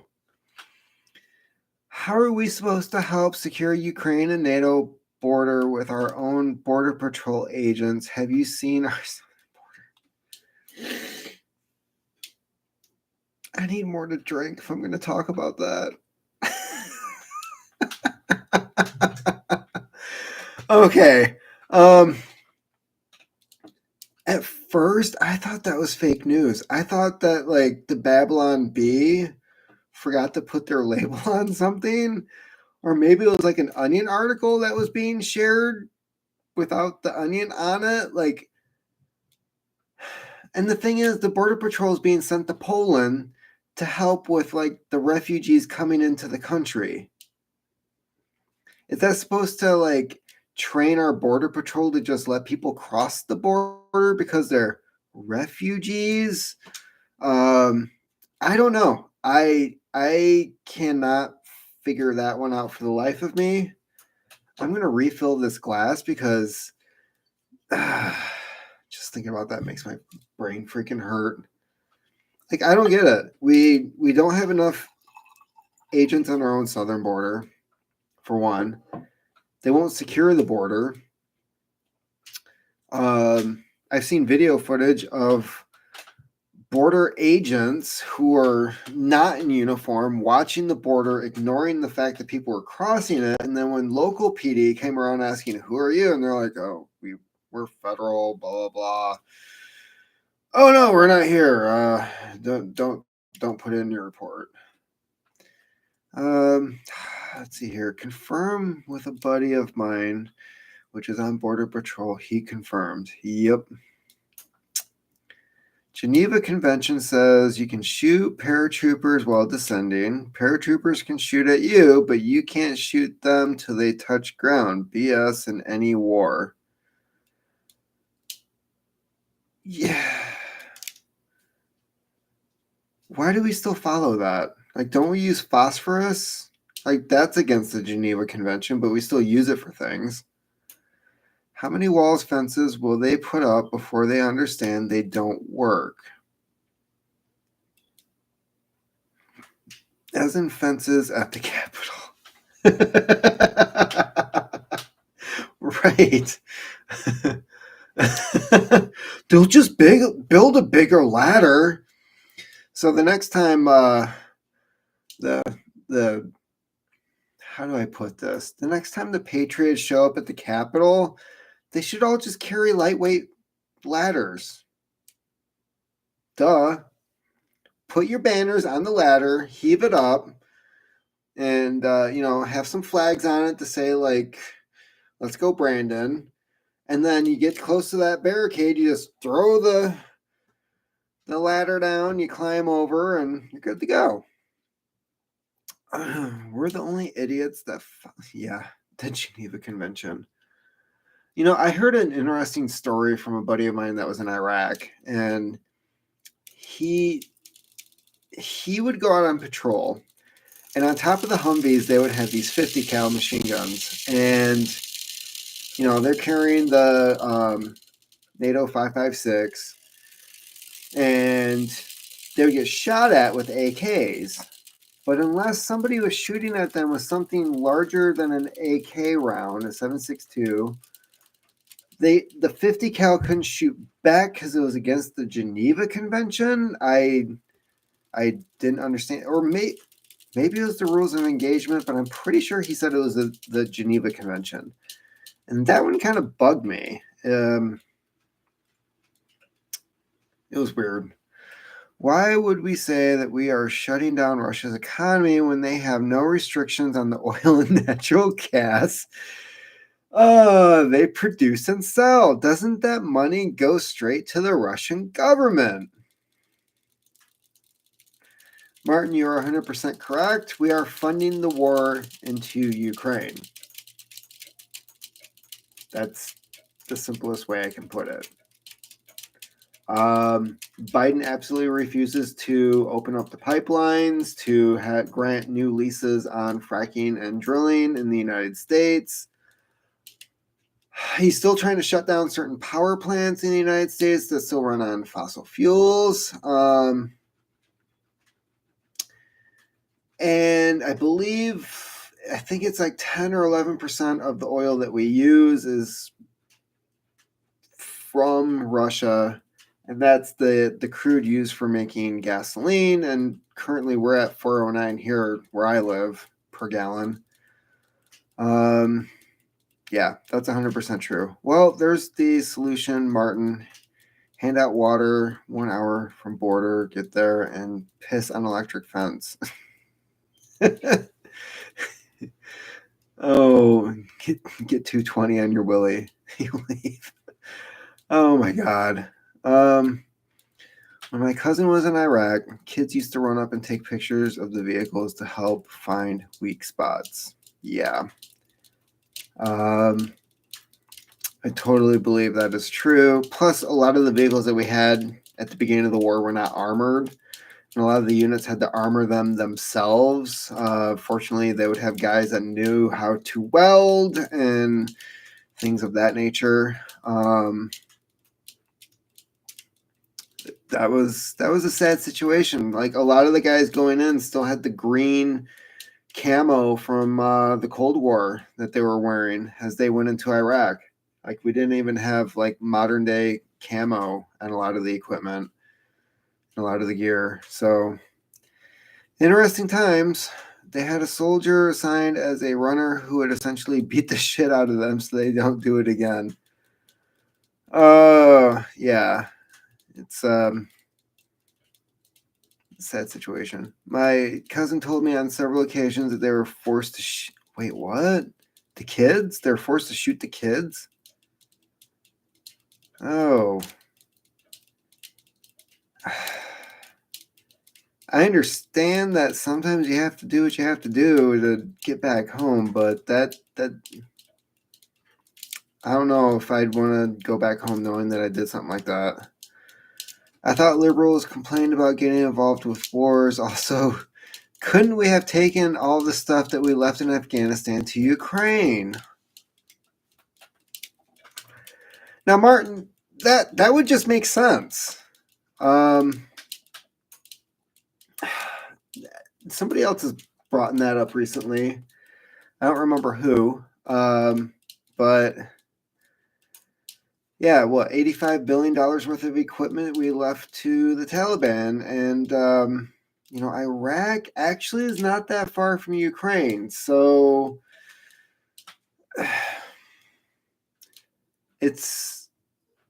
I know that every war that we've left previously, we destroyed the equipment before we got out. And for some reason, Afghanistan was not that situation. Like, we had that Bagram Air Base. We just freaking left all the helicopters and jets there. for no reason, operational, left in the middle of the night. Like, doesn't make any sense to me. Yeah, and as for the liberals complaining about getting involved in wars, like, if it saves one life, why would you get into a war? Right? Isn't that what they've been saying? If you don't want to kill grandma, wear a mask. Get the vaccine. Doesn't make any sense to me. Oh, Leo, yeah. Okay, so that's a sad situation. It's deplorable, but using children in warfare is not uncommon, even sending youth wired with grenades, bombs, etc. That happened a lot in Vietnam. The point of this type of warfare is to demoralize, yes. And a lot of times the kids are orphans and they don't even realize what the hell they're doing. I don't see how the type of warfare isn't considered against the Geneva. It is. It's just they're not following it. Because when it comes to real warfare, there are no rules. How many journalists did we shoot in Iraq? I mean, it's on video. Apparently, we don't follow it either. There's also the shelters with civilians that we bombed in the first Iraq war, just to see if the bombs would actually work and penetrate to get into those shelters. That happened. That was revealed by WikiLeaks. So, yeah, we are not innocent. Unfortunately, I wish we could say we were, but did you see the videos of Russian soldiers crying? I did. The ones that were captured, and they're saying that they didn't even want to be there. I mean, that was probably a good portion of our guys in the last couple wars that we, especially Vietnam. They claim that they were being forced to attack Ukraine. That apparently is true. There's a lot of Russian media about the slaughter of Russians in those eastern provinces in Ukraine, which actually are true, and the UN acknowledged that not that long ago. So Putin does have an argument for securing those areas. One of my boys was at Bagram disabling helicopters, but they got called off before they were halfway finished. Timber Drifter is in the house. Yeah. So Bagram's a weird situation. Also, the airfield in Kabul. There's a lot of video footage of them just taking sledgehammers to the helicopters and other equipment there, making sure it wasn't usable. But for the most part, I mean, the Taliban got a lot of sweet stuff. And from my understanding, a lot of the soldiers that were disabling that were either not ordered to or told not to. They were doing it either on their own accord or they're going against orders. So, got to give a hand to those people. Like, why would you arm the enemy? Oh, wait, they're not the enemy? Like, aren't we giving them money, like millions of dollars a month now for aid? I don't know. It's weird. Geneva Convention doesn't mean shit to anyone but the better equipped or more free. If you are poor and under thumbs, you do what they dictate. Wait. Geneva Convention doesn't mean shit to anyone but the better equipped. Freedoms.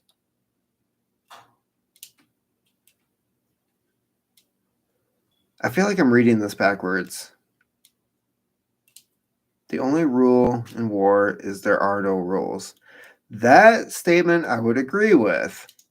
So I think in the first one you're saying that if you have better equipment and more freedoms, you abide by it, but if you're poor, it doesn't matter. My uncle was in Vietnam, was told he couldn't carry a shotgun for combat use. He had one mailed from the States and used it anyways. But the Marine Corps uses shotguns all the time. I don't understand that one. Is it just because, like, type of unit they were. I don't know. Like, I know they used shotguns in World War II, and I know that they also have shotguns that are handed out now. They're told to put electrical components that are key to the operation. Okay, yeah. World power conforms versus. Yeah. Yep. World power comforts versus third world. Navy and Marines carry shotguns. Yes. Yeah, I know the Marine Corps does. I didn't know about the Navy. That's pretty interesting. And, I never really think about the Navy too much. But that would make sense because the Marines are with the Navy because they're the ones that storm the beaches. So it would make sense that they would carry the same thing. I mean, why would you have like several different forms of ammo when you can have everybody armed with the same stuff, right? I believe I have some of that old Army surplus shotgun shells. Which, man, I haven't seen that in the shelves in a long. Is that still around? Can you still get those? He was demolition with the Marines. Same, but we carry stainless steel barrel shotguns. Huh. Wait, stainless steel. So it's not blued or anything for like rust? Or maybe he's also kind of crazy. Maybe he just wasn't. Maybe he just wasn't allowed to carry one. True. I mean, there's a lot of spread with that. I mean, you don't aim a shotgun, you point it. I mean, that's the language when it comes to that. But if you're a crazy man, I don't want that pointed stainless. Huh. Stainless for salt water.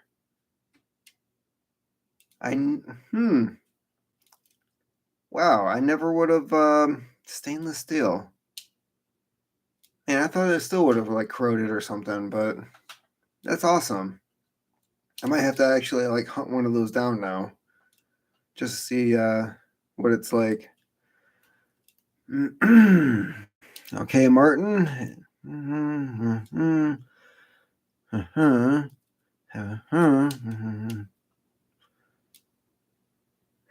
Yes, I completely I understand that statement, and I don't understand it other than people want to retire early.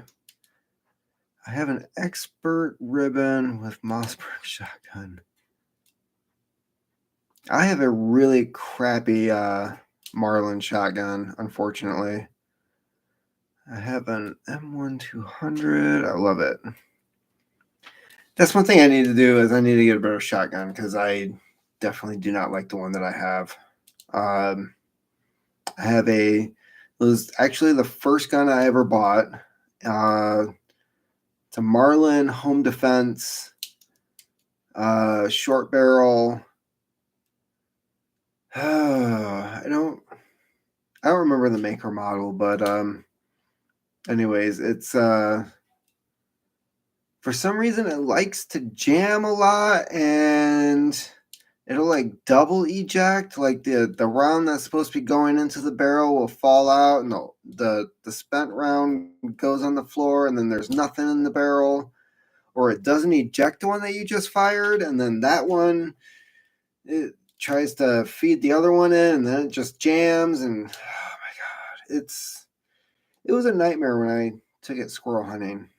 Thankfully it was just squirrel hunting, so there's that. Yeah. Need to get a new shotgun. My preferred pump shotgun is my Ithaca Model 37. That sounds really fancy and out of my price range. I could be wrong.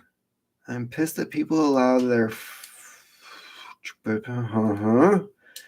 We are supposed to... Yeah. Not... Yes. Yes. Philip, I completely agree with that. So Yeah. Yes, the Featherlight. Okay. Um,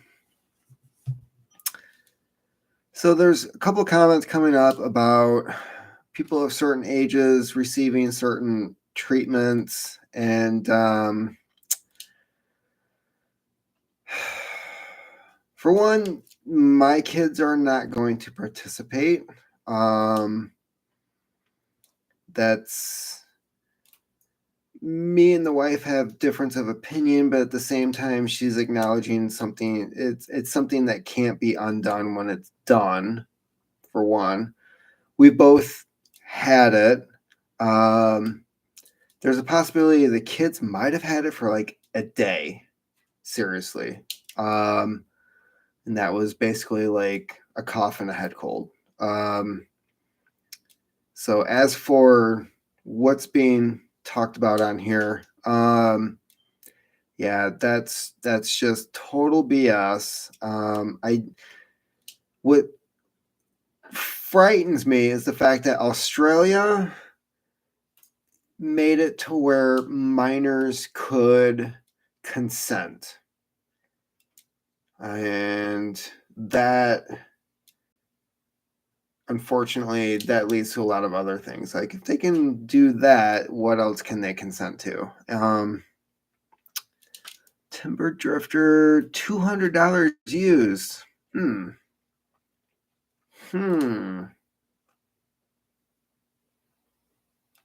I'll, I'll have to look into that. Would you consider that the reason a certain group says that they are woke is because they're actually put to sleep by their own tribal group? Let's see here. Alleged, yeah. Like Mossberg Maverick. Okay. Getting some nice shotgun recommendations here. The whole woke thing. So I will say I'm going to lose a lot of, like all six of you. I was fairly liberal for a long period of time. And then events a couple years ago definitely red pilled me. That's a term I keep hearing, and it's definitely something I experienced, where people who I thought were good people were not. Where I definitely did not have a place in that culture because of who I was, and that went from everything from being straight, being white, to having a dick, to acting like a man. Basically, everything about me was not desired at all in the community as a whole, and therefore that was basically how I was treated. It was very obvious that I was not wanted, regardless of, like, the important things like skill, education, accomplishments. Like, none of that stuff mattered. It was not the most qualified. It was, do you check off a box on our list here? Oh, by the way, there's no straight white males that can apply. So that was my awakening moment. I was an anti-Trumper when he was first elected, and I ended up voting for him the second time around. So that time period was very enlightening. I definitely learned about a lot about myself, about other people in particular, and it was not a good time. Basically, I ended up going through my own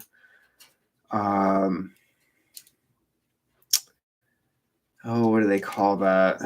The trials that they had in China during the Cultural Revolution. I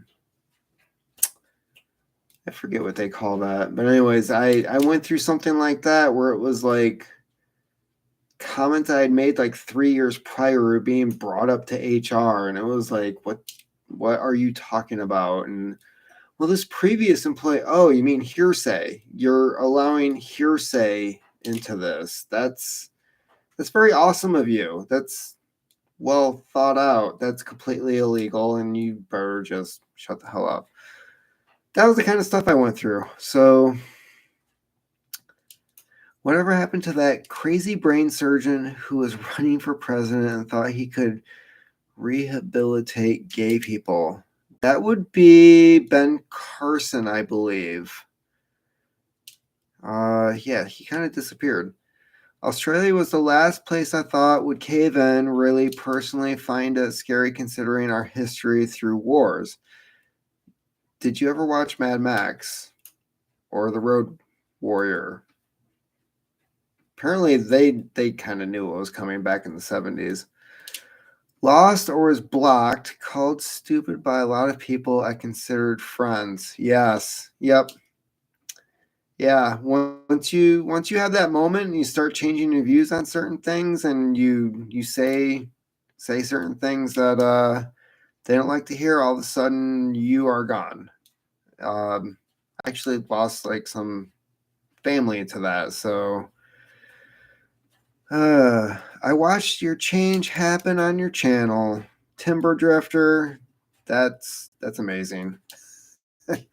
Yep. Yeah. Timber Drifter's been around for a long time. He's one of the faithful ones, and always appreciate his comments. Always read them. And how do you feel? Feelings don't mean shit at the re-education. Yes. Yep. That's the weird thing. Like, once you realize what is happening, then they try to re-educate you or try to make you conform to how they want you to be. And that's when the whole red pill like really sets in. That's when you're like, what the is this? Oh hell no. I'm not reading, oh god, what, white fragility? No. Actually, I tell you what, I did read that book, and it was just to see what the type of bullshit was in there. And that's all that it was. So yeah, I could go on like a 20-minute rant on white fragility. I can't believe that woman made that much money off of writing bullshit. That pisses me off so bad. Yes, but Mad Max was fictional until 2019. Who is the dude in the Hillary mask that keeps looking around the corner behind you?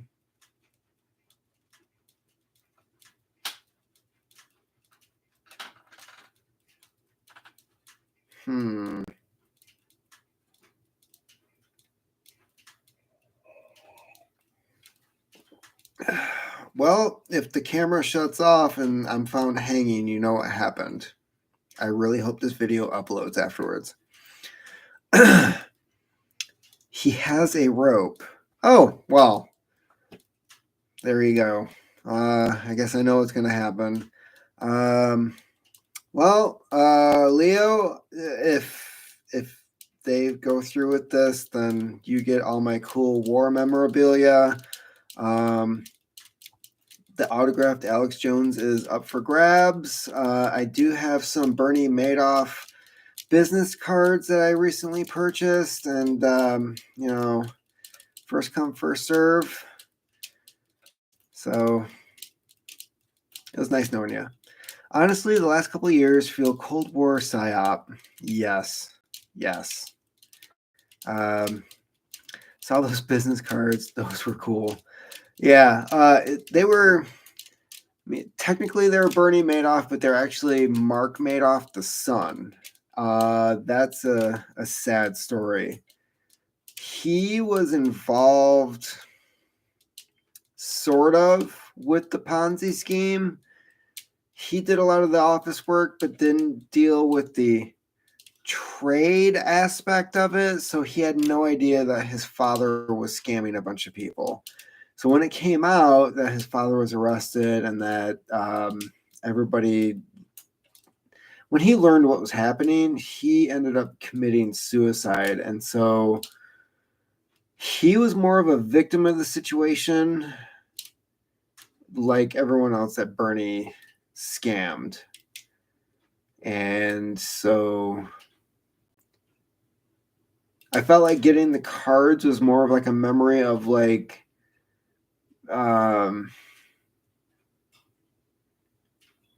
not forgetting the victims of people like that. Like, I don't think it's hard to know if Bernie Madoff knew that what he was doing would result in the suicide of his own son, would he still have gone through with it? And I think that's a really good question, and it's something that we'll never have an answer to, you know. So I feel like the son is just as much of a victim as everybody else that was involved in the situation. Keep hearing bicycle spokes clicking. Keep looking around. Yeah, that's the heating system. There's a hot water radiator system, and that's the pipes. Works out great at night when you're trying to sleep. If you do sleep. Half of my friends thought I was crazy before the last few years. The other half have started asking me a lot of questions. Timber Drifter, my homie.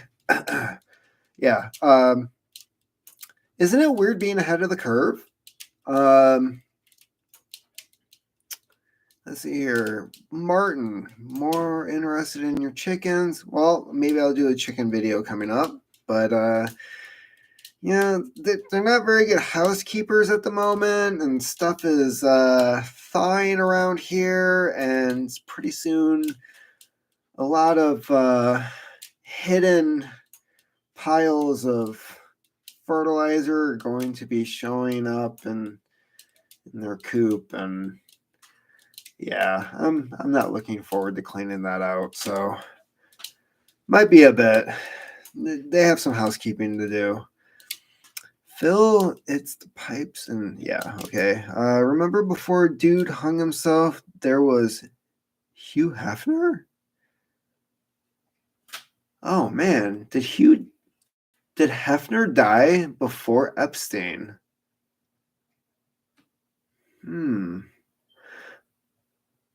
Were they even affiliated? Wait. Did Hugh Hefner know Epstein? I guess that's a question. Chat, did Hugh Hefner know Epstein? Because, I mean, Hugh is up there in age, and he has a nationally selling magazine with like huge profits for decades. Why would he have to engage in activities with like underage girls? That doesn't, I don't know if Hugh would risk that. I mean, a guy that's living with like 3 hot chicks and has a TV show about it doesn't really make sense to me. Most interesting live I've been in for a while. Epstein, Hefner, 2 sides of the same coin, except Hefner, as far as I know, was not a pedophile. So, did he do some shady stuff? Yeah, I mean, he's basically, how would I describe Hugh Hefner? America's legal pimp? I mean, here's my hose, here's a magazine. If you're rich, you can call them. That's kind of how it went down. Ever thought about starting a video over one of your typewriters? Type the title, and there's your intro. I have. It's just, if you understand a typewriter and where you would have to set up the camera or the phone, logistically, it's very hard to do. Timber Drifter, I don't know. I don't operate in those social circles. Oh, probably asking about Hugh Hefner. And, yeah. Phil, I tried to recruit. Wait, what? Tried to recruit him. Okay. So, yeah, Martin. Yeah, I've looked at. I mean, for a while, I think I still have the typed out photo for the Collapse Experiment podcast. Unfortunately, there aren't any new episodes as of lately, but I mean, there are several that are on there. I think the last one might have been about Kyle Rittenhouse, but yeah. So I mean, I do use typewriters for stuff like that, but when it comes to videos, it's just difficult to get that on camera. Let's see here. Backtracking, is there anything that I missed?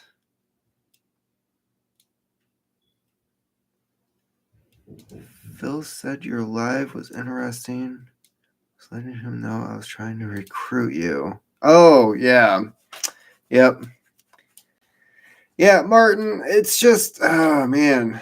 Like, I was going to watch your show last night, but I got out of work late. So, like, by the time I got home, I think it was like 10 o'clock, and it's like I still needed to eat something. And, you know, Friday night is basically when the wife wants to chat about how the week's been going. So it's you know, between you and the wife, I mean, that's kind of a balance. Like Martin wife, like, and unfortunately I live with one of you. So there's definitely a balance there that, you know, wife. Yeah, that's definitely a tough time slot. And, you know, it was a couple years ago, I did a podcast that was live. Weirdly enough, it was called The Collapse Experiment. And it was every Saturday evening. It was at like 8 or 9 o'clock. And I did that for a while. And then I met my wife. And then, you know, I'm rushing back to the house. I'm prepping everything. She's sitting in the living room for an hour while I'm doing this show. Then afterwards, we're like running out of the house trying to get back out to wherever it was that we wanted to go. And it was a very hectic and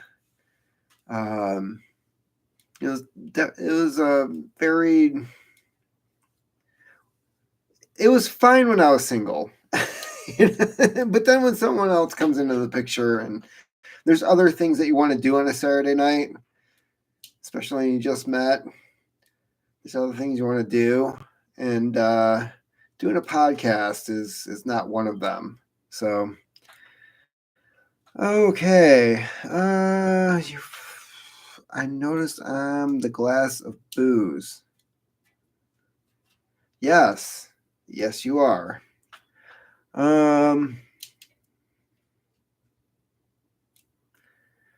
Feel like okay. Okay, basically you guys are podcasts are also tough. Yes, they are.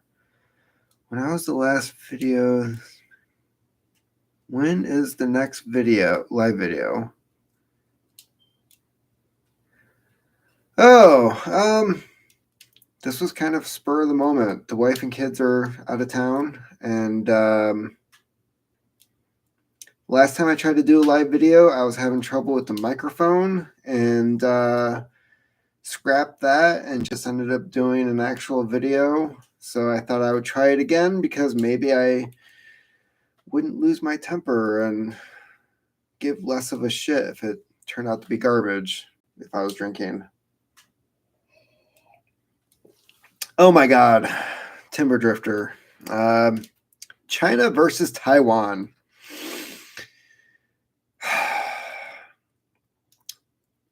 I believe Taiwan would be like a couple of days. China has reconstructed parts of the capital of Taiwan, including the Capitol buildings, certain facilities, so that if soldiers go in, they know exactly where to go, how to secure it, and what to do.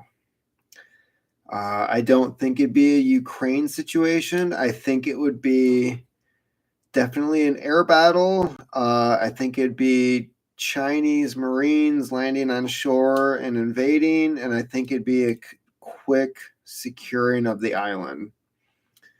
And I don't think there would be any U.S. involvement, unfortunately. So I think that is one of the reasons why Biden said that he's looking at building chip manufacturing facilities within the United States, because he knows that China is going to take Taiwan. And that was his way of saying it without saying it. I've told my ex-wife and other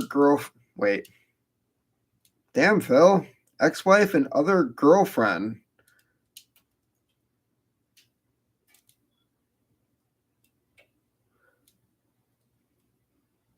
I'm going to read that again. I've told my ex-wife and other girlfriend. Sounds like you're seeing both. I've known them longer than I've known you. LOL, that went well.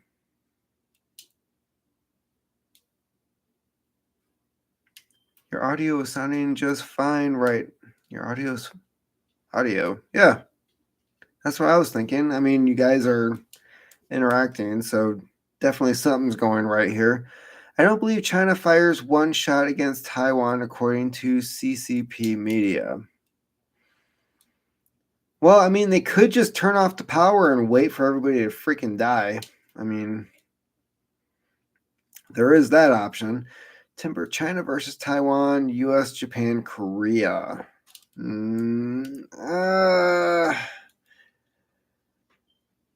Unfortunately, I don't see it. I think Taiwan, unfortunately, is on their own. Unless the U.S. is doing the majority of the fighting, I think, for one, Japan, until recently, was not allowed to engage in any wars outside of their own country. That's why they have a national defense force. They did operate in Iraq, but they did not engage in combat. They did change their constitution a year or two ago to state that they could operate in a military aspect in other countries, but considering that they have zero experience, I believe that when it comes to Korea and Japan, that they would be solely dependent on the U.S. picking up all the slack. And I don't see the U.S. engaging in a war between Taiwan and China. And I think, considering the situation that we are in with our commander-in-chief, that it's just, they could take it if they wanted to. I don't think the people are, yeah, that's the other thing. When you have a disarmed civilian population, very much like Japan, a very interesting book to check out is Tokyo. Oh crap! What's it? Not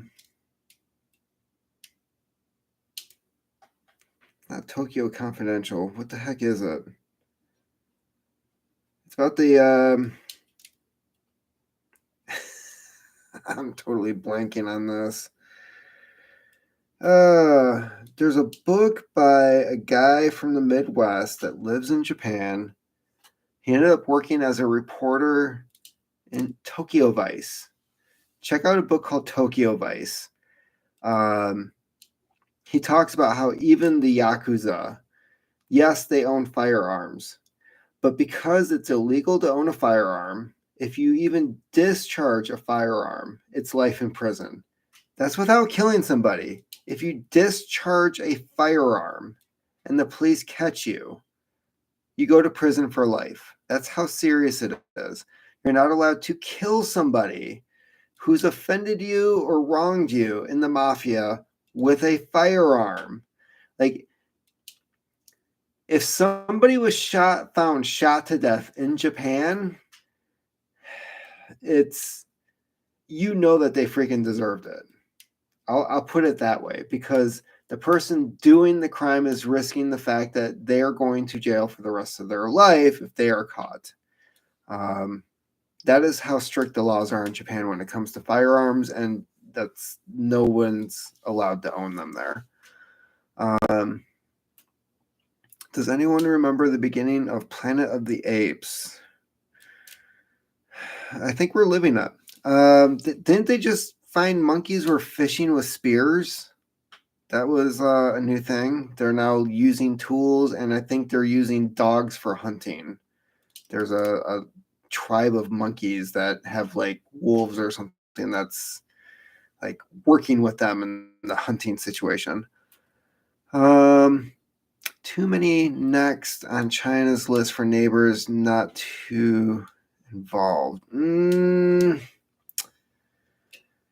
I think the only next I could consider would be Japan, and I think that's more of just like a tit for tat type thing. And I think Japan would be pretty much screwed if China decided to go after them at this point, because we've disarmed them so much.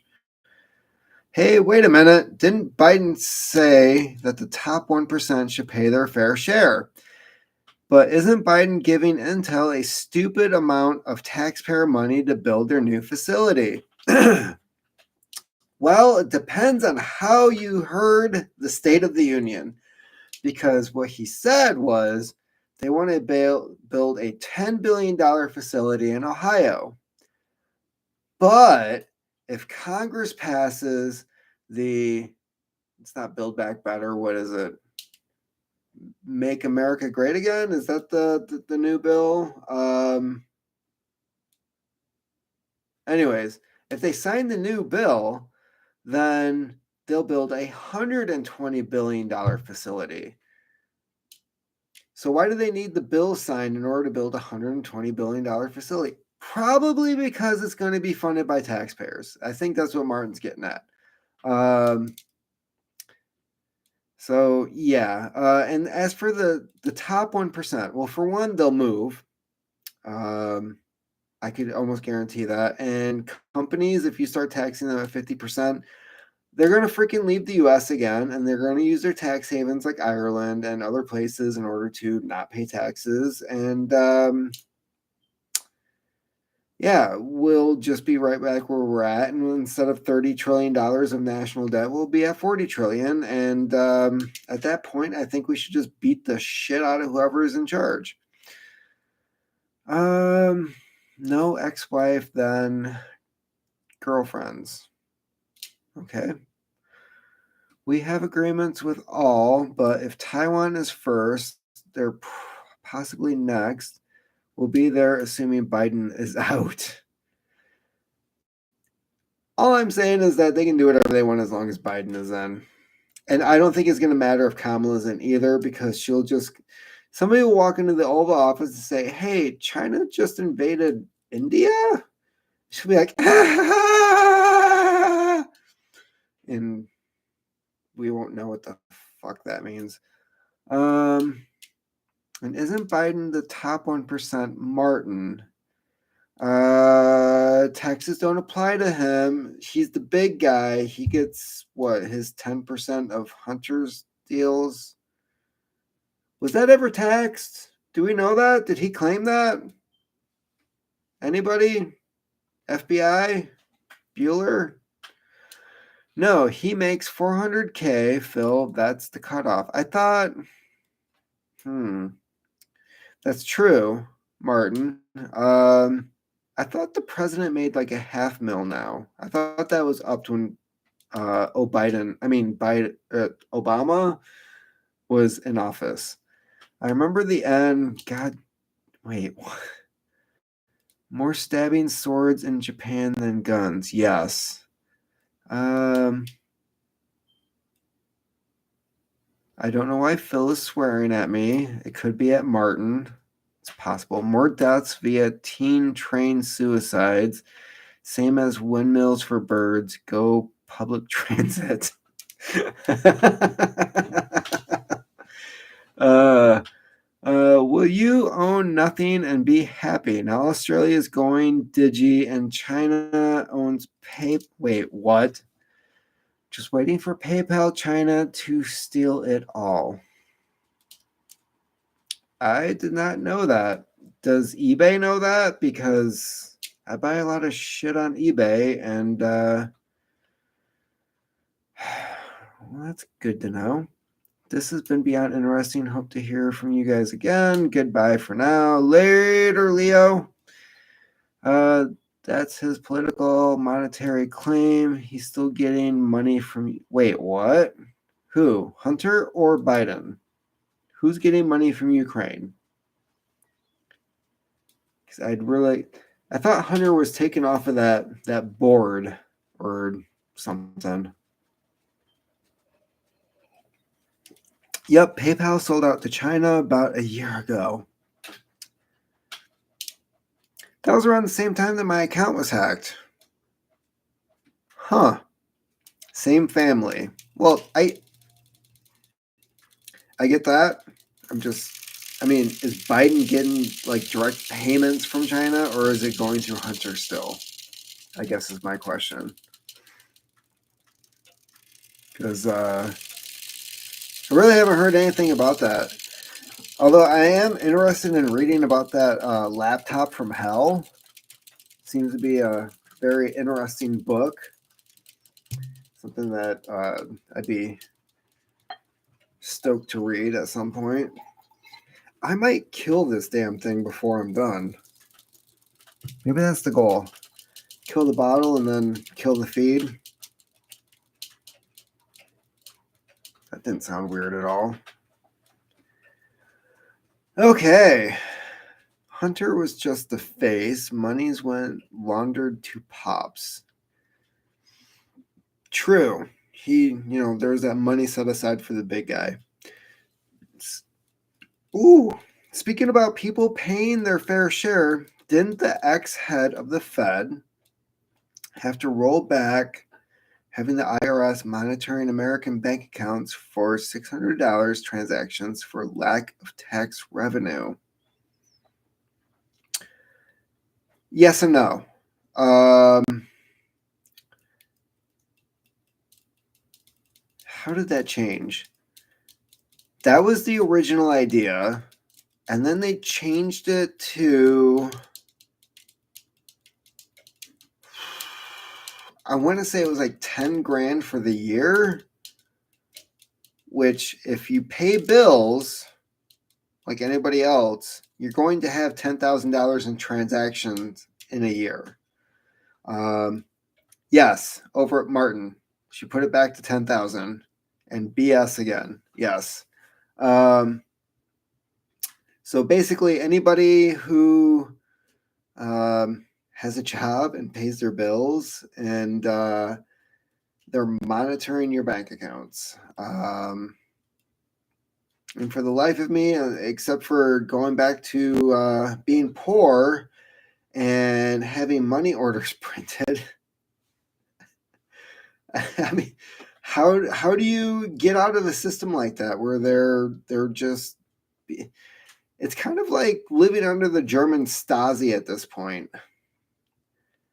Fed reporting is $12K a year. Yeah. Unfortunately, I actually know a guy who sold $20,000 in typewriters on Etsy,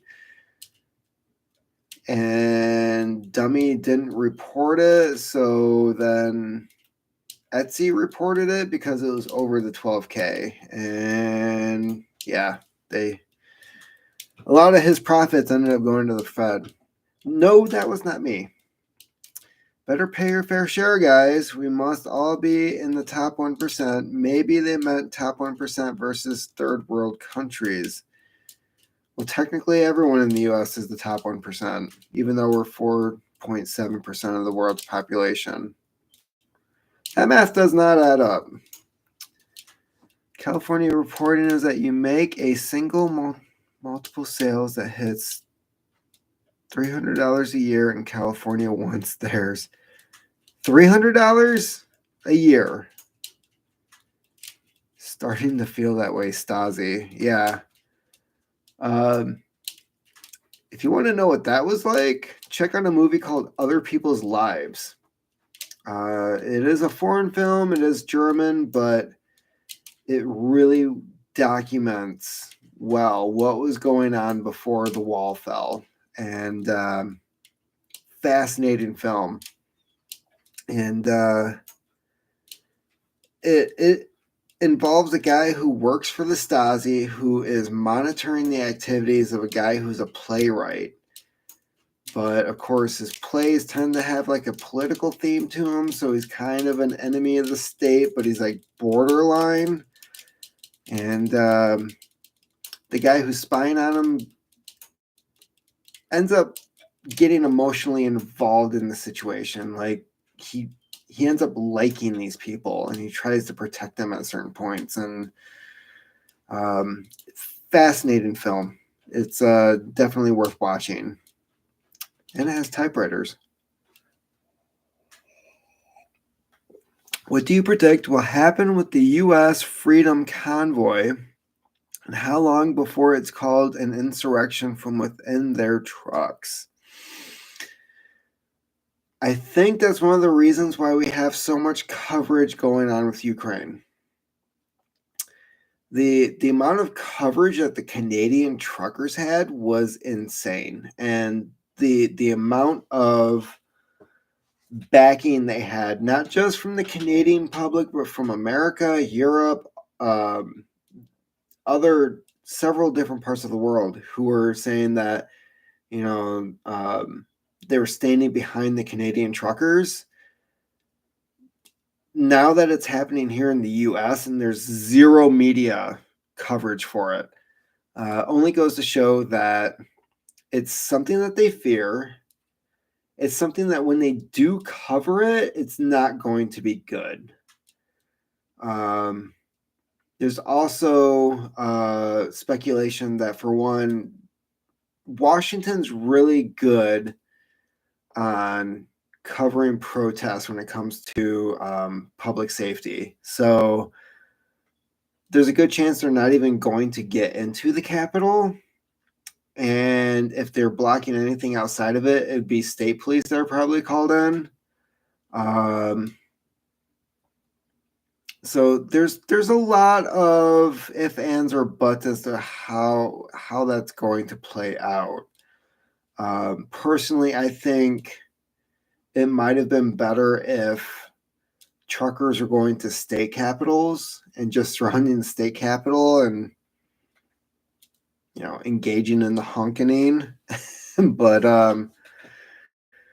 yeah, I can understand why they want to go to DC, but at this point, DC is more of just a photo op than it is really government. Most members of Congress don't even vote. A lot of them are not in DC for a majority of the year. They're on vacation all the freaking time. They spend a lot of their time on TV and on the phone trying to get people to donate to their campaign. So the actual city of DC, they have not given a crap about that city in decades. I remember 8th grade going to DC on a field trip, standing outside the Smithsonian, waiting to get in, and watching a homeless guy taking a dump against the building. This was 1993. So I just, DC's always been a crap hole. And so I just don't even think about it. So there's a theory of idea floating that all the released convicts due to COVID are the new brown shirts. I have not heard that.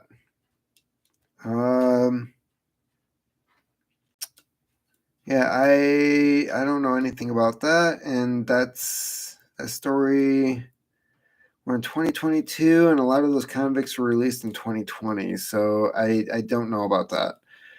I have worked with several German guys who grew up on the wrong side of the wall. Bleak stories. I can believe that. That's, yeah. East Germany was not the place to grow up. Martin, they've alluded up to it, but they have pretty much set a perimeter. I don't know about, okay. True, but nothing gets more attention than being the white on rice. Is it ironic that Biden wants a minimum wage of $15 an hour given the inflation rate he helped perpetuate?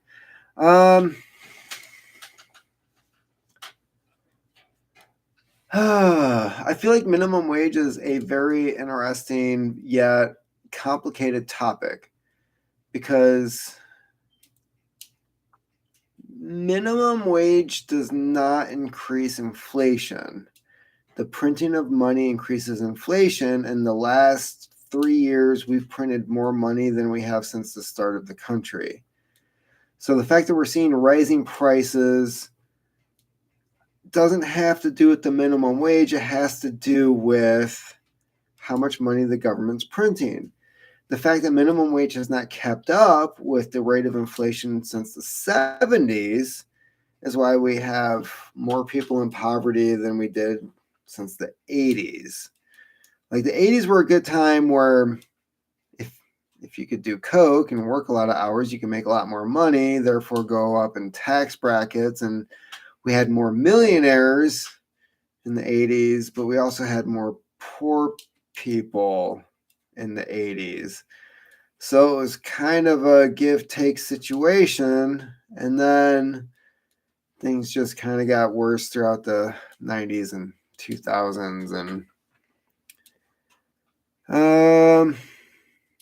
it's also alleged that the mask and no identify patches in Canada were called in Nato thugs. That I would believe. Ever since the 1990s, we have had in the United States joint operation training sessions with people from foreign countries. The reason you want to bring in people from foreign countries is they have no loyalty to anybody in the country that they're in. They don't speak the language and they have orders. So they don't look like you, they don't speak like you, they are others, and that is who you want enforcing your laws when the local population is now running out of control. The U.S. is engaged in this. There's been tons of training sessions with. We recently had training sessions in Grayling, Michigan, with Chinese forces. We've had them before with Latvian, Russian. During the 1990s, we did have Russian forces training with U.S. forces on U.S. ground in Texas. And speculation. I'm not saying this is authentic information, but the speculation is that it's in case we need UN forces coming into the US in case there is a social uprising. So there is that possibility.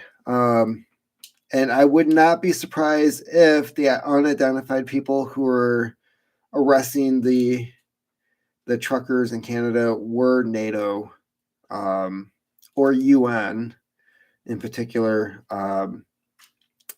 soldiers. Let me restate, it is ironic that Biden wants $15 an hour while the $15 isn't worth nearly as much now than in 2020. Okay, yeah, I get that.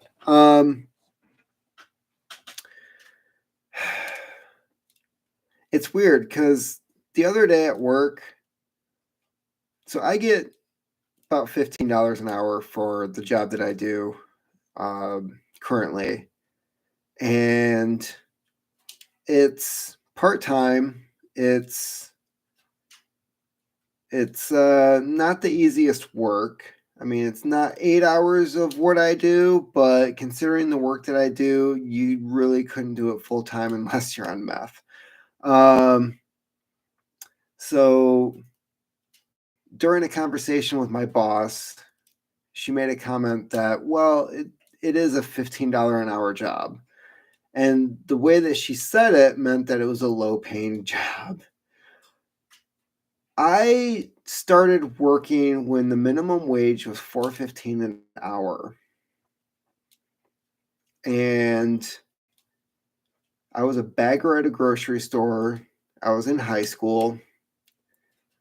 My usual take home from that paycheck was about $120 a week. Was it weekly or bi-weekly? I want to say it was bi-weekly. It was $120. So, in my lifetime, seeing minimum wage go from $4.15 to $15 an hour, and it's weird that he's talking about $15 an hour when the federal employees' minimum wage is $15 an hour, which is what he can control. He can't force other states to raise their minimum wage. So it's just a poor promise to poor people that poor people are not going to understand that he's not going to be able to fulfill it. So, UN, yes. Yep, UN. Funny, I just Googled living wages for California today. Martin, the living wages in California is $17 an hour. Good luck. Maybe it's like New York now where housing prices have dropped, but if you're making $17 an hour, you're in a studio apartment with 6 other people. So you're taking shifts on the futon as to who's sleeping. Phil, what's the cost of gas there? Okay. For me, it's $4.09, which the last time it was $4.09, the post office started to deliver 3 days a week. And the price of everything went up and the economy went to shit. I've trained Canadians in the 80s, and brother trained in number of kosher allies up in the Gulf. Nothing new. Kosher. I started at $125 an hour. Oh my God. Well, it sounds low now, but at the time, what was the buying power of $1.25 back then? Because if it was I'm guessing that was probably the 70s. You could get 5 comic books for that. You'd be set if you still had those comic books. San Francisco and other California counties have matched recently. $4.90 by tomorrow will be over $5 a gallon. Phil, where are you? Holy crap. I'm going to have to tell my boss I need a raise if that's the case. Do you think the movement years ago to promote a 2-income household has hindered the rate of the individual wage? Or, in another way of looking at it, do companies see an opportunity for more? Okay. It's not as complicated as people think it is. So, what happened after World War II basically screwed us economically. Women were in the factories, the men were over in Europe or island hopping. The men came back after the war was over. The men in particular, wanted to go back to normal. The women were like, I was making money, really good money, and I don't want to give that up. During the 1950s and prior, women were considered the property of their husbands. So if a woman was making money, it was not her money, it was her husband's money. The 50s had the highest divorce rate the country had ever seen. Women continued to work. They fought to keep working. And in the 70s, it became necessary because of inflation for the woman to work. So the women who wanted to go back to just staying at home and raising the kids had to go back to work. So what you had in the 1980s was the doubling of employment in the United States. It wasn't just men going to work with the wife at the house. It was the man and the woman going to work, which meant you had twice the number of employees potentially for any particular job, which cut the rate that you needed to pay an employee in order to work. If you have an overabundance of employees, you don't have to pay as much in order to fill a job.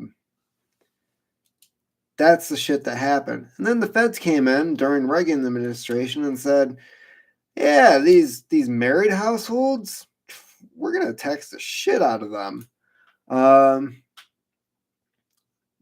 Fortunately, the last couple of administrations have gotten rid of the, what do they call that? The marriage penalty tax. They seem to keep getting rid of that, but that ever comes back again, it's just,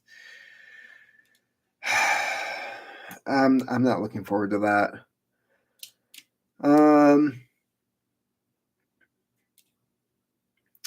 Back then it was great. Is that the $1.25 an hour? I wish that sounded like it was great. Companies have raised rates on product services significantly. Yes. I have a neighbor who came over and was talking about buying beef. She looked at a package of 2 pounds of ground beef. It was $15. I have one in my freezer I bought like 3 months ago that I bought for $4. So that is one hell of an increase on certain commodities in my area. Phil is in California. What was that? Yeah, okay. Sacramento. I'm surprised. I'm actually surprised it's that low since you're in California with the taxes there. I was expecting more like $6. Essentially makes $5 an hour. Battery is 3%. It's been fun, fellas. I'm out. Later, Timber Drifter. Thank you for stopping by. Always appreciated. Love your comments. Come back again. 6 of one, dozen of the other. Agreed, Martin. At some point, the pig gives up lipstick or no. All right. Man, we're getting close to 3 hours. I'm going to pour the rest of this bottle. Does anybody have any other topics they would like to discuss tonight? So should we drastically reduce employment back to one income per household so individually we can make more money? You've done good, man.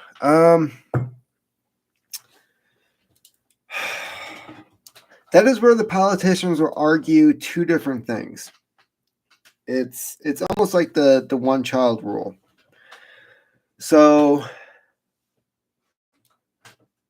if we agreed to go back to one member of the household paying the bills, the government in exchange would want some type of guarantee that nobody else is going to work.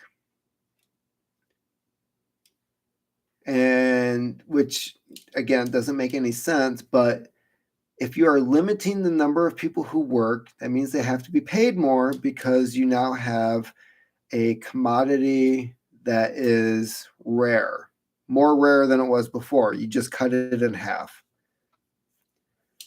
Then you're going to have families who say, well, if dad's getting paid more, then that means mom can work and make more money. Then you go back to having the 2-income household. But if mom is making the same as the husband, because only men are supposed to be working, you go back to the marriage penalty tax, you go back to all kinds of other things. It drives the wages down again because the women are going back to work thinking they'll make more if they just kind of make money on the side. But at the same time, anybody should be able to work if they want to. But the fact that a man can't provide for his own household on his own income is kind of demeaning. And I think it goes along with the whole liberal attitude of like, men are stupid, men are useless, we don't really need men, women can do it on their own. And then they get to like 40 and 50 and they're depressed and angry and hate everybody because they don't have any kids and nobody's going to take care of them and nobody loves them. I really enjoyed the interaction. Chat buddy. Yep. Possibly depends who's in power. You could have the woman work. Doesn't have to be the man. Go with who gives the most competitive advantage. Statistically, women are not really good at negotiating their wages. They tend to bid down. Men tend to bid up. Men will get the wages that they prefer, and women are definitely hired because they are cheap. So it doesn't work to the benefit if a woman is the breadwinner. Even if she is the breadwinner, she's not making as much as a man would in that profession, statistically. You could have, let's see here, hence also strengthening the core family unit. Yeah.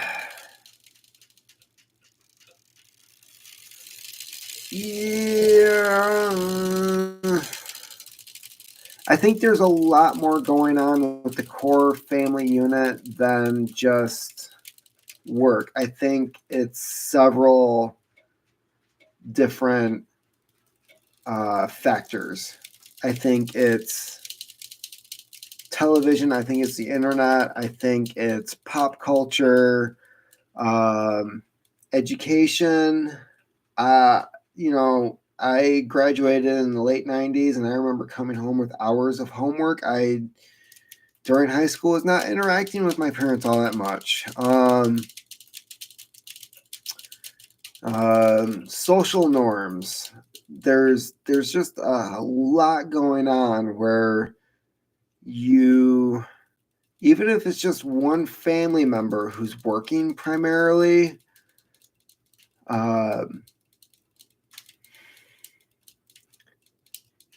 I think it might strengthen the people who are at home, but that person's probably not going to be there as much as they would like. And I don't know. I don't know if that would solve everything. I think it's several different things, and I think our culture overall has just changed quite a bit considering all the changes that have happened, especially since the 90s. I have friends COVID laid off and now literally a stay-at-home dad. Yeah, I am not surprised. So I'm guessing somebody who couldn't, and or refused. A lot of people. I have a cousin who physically, because of because of health issues, could not get that and ended up losing her job. And she was actually in nursing, so I understand that one. My wife makes more than me after 3 years in her field. I might be in an anecdotal situation, but women are doing pretty dang good these days. I can't recall the last promote the white guy meeting. Yeah, I'm not sure what profession you're in. And if your wife has a college education, so statistically, women are more likely to have a college education than men. But men can also do the more dangerous, high earning jobs that don't require a college education that women aren't able to do. So there's kind of a balance there in a way, but I don't know all the details of your situation. So, Martin, I am detecting a disruption in your core. Ouch. Man, my core has become solid since my wife makes more than me. If you want to keep her around, I would keep it solid more often. I bust my ass in Navy and after cause of divorce. And my ex is deaf, didn't work. What the fuck?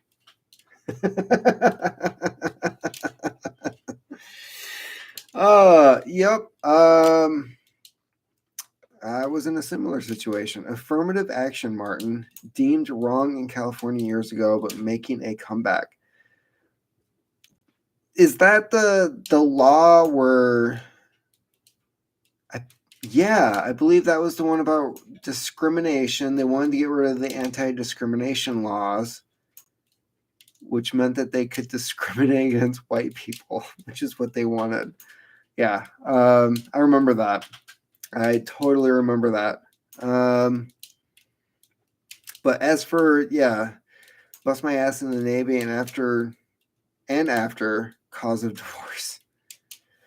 I remember those long hours and I remember that first marriage and if I could do things differently. My wife is an accountant. I put her through school because we saw an opportunity. Half of my managers were women and almost half were minorities. I made good money and they made better. I was in a similar situation with a previous job,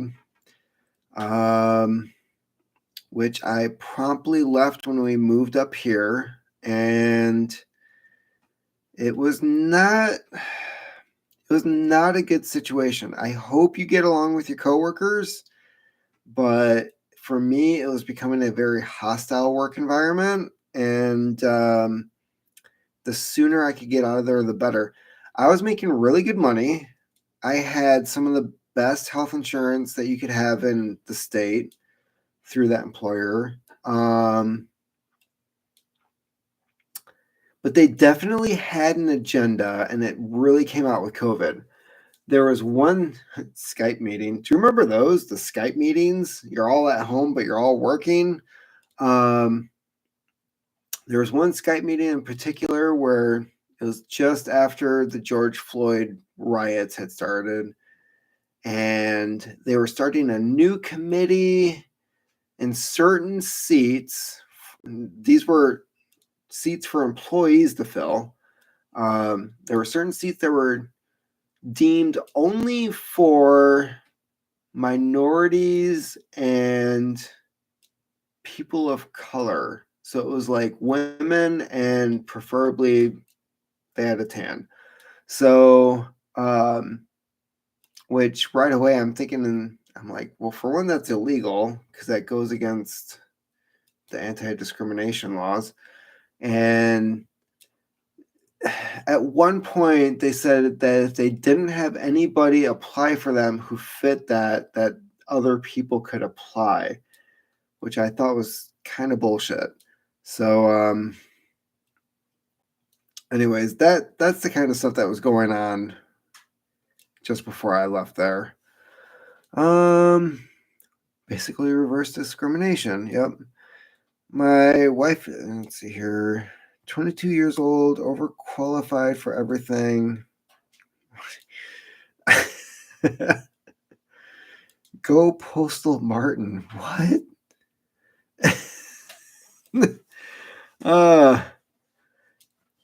Isn't that like a 90s term? Phil, are you aging yourself? Do you remember when people used to go postal? It's been a while. Now they just call it active shooter. Oh, I work remote, so I work from home. It's great, but the reality is these things come and go in waves. Right now, no one is promoted more than minorities, other than Asians and particularly women. Wait, so are you saying the Asians are promoted more or not? Wait. No one is promoted more than minorities. Okay, so that's like everything under the sun. Martin's putting Asians in their own category, and particularly women. So all of them are women, which is funny. They're not a minority. Women are not a minority. Let's look at the statistics here. 51 to 52% of the world is women. They're more likely to survive childbirth. They're more likely to survive childhood because they don't engage in risky behavior and they don't go to war. So 51, more than half of the world's population is women. They're not a minority. When issues come about, the pendulum will swing back the other way. Yeah. Plus, you're talking about women in management, which means there's going to be a lot of backstabbing, shit talking, trying to outwit other people. Whereas guys would just go out in the parking lot and just duke it out and have a beer afterwards. Women, this is why words are considered a weapon now, is because women are in charge. Yeah, that's Martin, just sit back and watch the show. Don't be noticed. It'll get entertaining. Factoid, George Floyd mural was struck by lightning and destroyed. I saw that. It was fascinating. It was the only bolt of lightning from that really, really small cloud thunderstorm that was happening. Somebody on high was sending a message. I've read Stamped by Kendi, White Fragility, and other books. I won't say suggested by my work. It's hard to see when you aren't wanted, so capitalize on it. I've never read Stamped. I kind of refuse to read anything by Abram X. Kendi just because he's a flat out racist. He's the one that said that the only way to solve future racism is with current racism, and the only way to solve previous racism with current racism, something like that.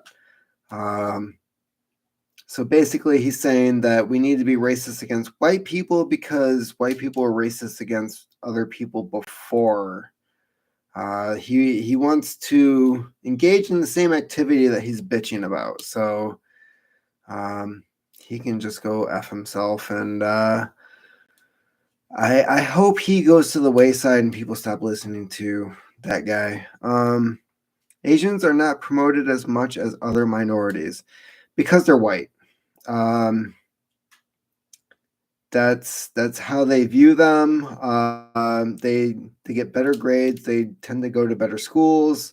Statistically, they make more money than white people. Statistically, in the United States, so yeah, they are considered white or white adjacent. They are basically a threat like you or I. I am Polish, 1/4 Hebrew, 1/4 French. I'm still trying to identify my minority status just to remain equal. Okay, so from what I'm reading, you're quarter white because for some reason Slavic is technically considered a person of color, from my understanding. And if you're 1/4 Hebrew, that makes you Middle Eastern. So what I'm hearing is you're 3/4 person of color. So I would start checking different boxes on different forms if I were you. I feel utterly privileged. Yeah. Yep. You've got it going on for you. Well, the lady who wrote White Fragility told a German who had never met a black person that they were racist.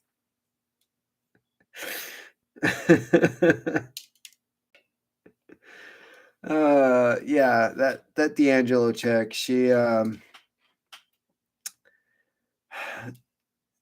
couple things I noticed about that book. One, she took a lot of cues from religion. She definitely played on the whole original sin thing. I love how she's like, you have this thing wrong with you. I am the solution. Oh, by the way, the solution will never cure what you have. It's very, she's basically a Catholic. If you want to look at it that way. Back with my battery pack. Figured you'd have finished that bottle by now. This is how much I have left.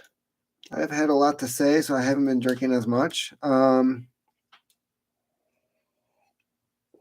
Thank you for coming back, Timber Drifter. Although we haven't really been been talking about conspiracy theories, so but this has been fun. Recently, they don't promote because they potentially could be Chi-Coms. Whoa. Okay.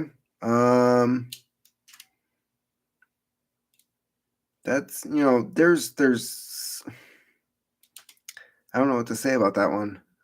Considering that like most Asian people are not Chinese. Should have said white German woman. Oh. Okay. Yeah. With D'Angelo calling her racist. Okay. And last name is Rivera. I should have accepted. The only thing I do agree with her is that liberals are the biggest racists, kinda calling the kettle black.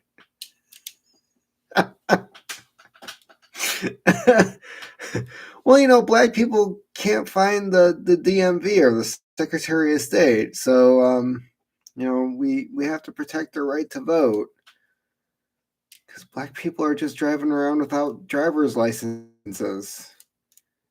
Maybe we just solved the reason why they're shot so much by police. Like, man, I don't need no driver's license. Get out of the car. Oh my God. Okay, so liberals are the biggest racists. That is, I would call that 100%. You listen to any Democrat politician who's running for office, and all the complaints they have is that black people are dumb. That is literally what they say, is that black people are dumb. They can't find the DMV. They don't know how to vote. They can't read. They can't write. The only thing they know how to do is sell drugs. We need to change that. Maybe we should legalize drugs so that they can make a living. It's just one thing after another of insulting black people, trying to get black people to vote for them. Like, how does that work? I don't get it. Ugh. Dude, sorry if we interrupted your quality time with home brewski. Look at them party history, Martin. Yeah, the Democratic Party does not have a good history, and I was very ignorant to that until a couple years ago. Interesting history with that party. Worldwide food shortage is on the horizon. Is this being organized or just happening? Oh man, Timber Drifter. Yes. Okay, a serious question. All right. So we've been hearing about food shortages for a while, and a lot of it had to do with the pandemic. But considering that Ukraine is a good portion of the grain and production of food in the EU, they also supply a lot of the fertilizer. Russia supplies a lot of the fertilizer worldwide. It would appear that a lot of the food that we depend on is not going to be produced for a while.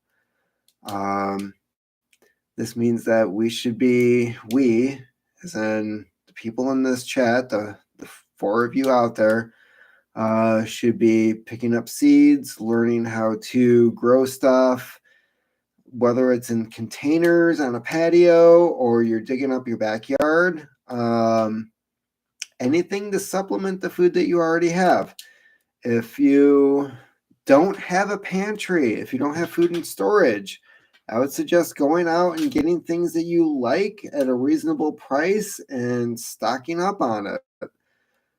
With the price of gas going up, that means that the price of food is also going to go up. Transportation costs are going to be added to your food. Artificial fertilizers, the more scarce that is, the higher the price it's going to have, the higher the price the market's going to demand.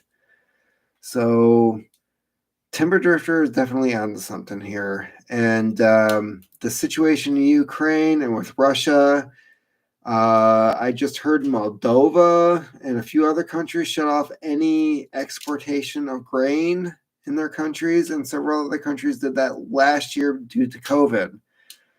So trading is definitely not an option. Is it being organized or just happening? Yes.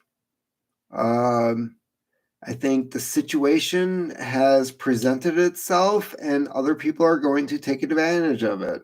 I think it's just like COVID. I don't think COVID was planned. I don't think that it was purposely released. I think it was an accident, and I think that's why governments freaked out. But I think that they took advantage of it to see what they could do, how far they could take it, and what they could accomplish during that time. So I think food is going to be a situation that we should all be prepared for. And I know that I've got plenty for myself, and I hope that you have a lot for your homes as well. Do you see the amazing scientist being convicted for giving China research dealing with nanometals? I know nothing about that. I'll have to look into it. Tough question there, Timber Drifter. Yes. And I could go into that a little bit further, but I think I pretty much covered what is happening at the moment. If you wanted to know more, check out Ice Age Farmer. He's got a podcast and a channel. Man, did he get kicked off of YouTube? He might be on Odyssey and I forget the other app. But if you want to look up Ice Age Farmer, he also has his own website. Same slavery under different guide. Modern slavery. True. We should give them more drug kits to help them get off drugs. I think Martin is referring to handing out crack pipes. I mean, it's his son's favorite Christmas present, so why wouldn't he give it to the rest of the country? Why is Bill Gates fat with all his healthy GMO-based, plant-based foods? For one, Bill Gates doesn't work out. 2, he's a lizard person. 3, he likes to diddle kids with Epstein on his island. And 4, he has a shit ton of money and doesn't do anything.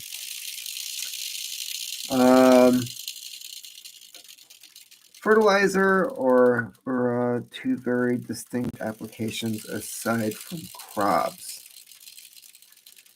Well, I know that Ukraine is the top fertilizer provider for the EU and several other countries outside of the EU. They're also a very flat and fertile land, which surprisingly, the last time Russia took over Ukraine, they had a famine where they had to put posters up telling parents not to eat their kids. That's how bad things got. So the fact that you have a very fertile, large piece of land that someplace like Russia could F up and not produce anything, even to feed the population that lives there, should be a very big warning sign as to what's going on. Move what? Let's see here. 90 years later, because that was the 1930s that happened. So 90 years later, Now it's more modernized. They produce artificial fertilizers. They also produce a lot of grains and other products for the rest of the EU. And now they're not doing shit. They're not doing anything right now. Nothing's happening. No farmers out in the field plowing or growing or watering, nothing. So it doesn't really matter either way as to what they're providing. It's the fact that nothing's being produced. So that's going to be a huge issue. A lot of food that other parts of the world depends on will be unavailable. More civil strife and war. Yes, that is what we're looking at.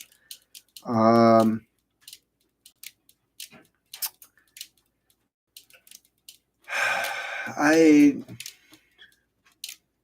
haven't really heard anything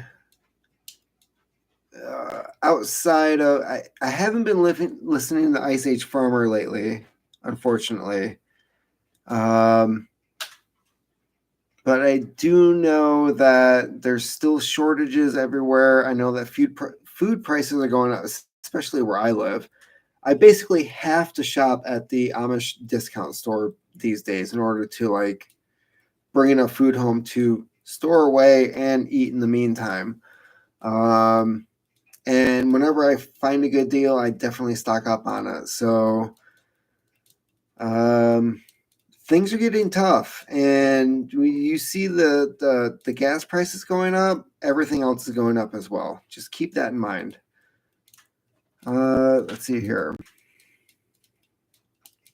Okay, I have months worth of MREs and kippers, sardines, tins, lentils, beans, pasta, etc. That sounds awesome. I hope you really don't get bored of that food. I would diversify a little bit. But other than that, if you can live off of that, awesome. High calorie, a lot of fat, a lot of protein. I particularly like MREs. I'm a weirdo. I was not in the military, so maybe I just have bad taste. I do like also sardines and a lot of the other things listed on here. But I would also, if you have the opportunity, I would also expand into some type of gardening to supplement, so you're not just eating off of those. Watching Egypt here, Canary, and the coal mine. I know nothing about Egypt. I'm going to have to look into that too. That's a good heads up. Yeah, I will definitely check into that. Bill Gates will push vegan Martin. You need carnivore to be healthy. Healthy strong. Okay, yeah. I didn't know Bill Gates was pushing the whole vegan thing. I thought he was eating bugs and shit. As for carnivore, I tried that a couple of times and didn't go over well with me. So yeah. So look up Dr. Charles Lieber indictment and Netherlands new HIV should keep you busy. Yeah, I will definitely look into that. Fertilizer is predominantly erosive, explosive ingredient. Yeah, well, Oklahoma City, that was primarily what was used. Remember when Billy Gates got a pie in the face in Belgium years ago? That was a warning, not a prank. I honestly don't remember that. How did I miss that? Back in the day, I negotiated tens of millions of dollar contracts with China for fertilizer. It was for ordnance. Oh my God. Not surprised. If you can maintain residence, garden is on, but if you're mobile, can't wait for crops. So are you mobile or are you a residence? I do timber. Oh, okay. Yeah, there's, I don't know. So you're in California. I live in northern Michigan, as you probably know. I think I've said that like 3 or 4 times. A lot of timber up here, but primarily a lot of the guys are just locals because we're right next to state and federal land. A lot of that's leased out. It's harvested. It's all planned. There's certain sections that are harvested, other sections are left to grow. You take every other tree in this area, stuff like that. It's very, I would say, it's very well organized. Our timber industry up here, and fortunately, it's a situation where the locals are able to just operate. It's also very dangerous work, so that's a tough job. I have to give you a lot of credit for that. Dr. Lieber is one of the main scientists getting 50K a month. Wait, what? 50K a month from CCP for his nano metal technology, including that could be used for neurological applications. You mean like the oh man, what was that? The nanocarbon that was allegedly in the thing. Is that what you're referring to? Stuff like that? Talking about SHTF scenario, can't or difficult to grow crops. Yeah, I can understand that. That's especially if you're on the road.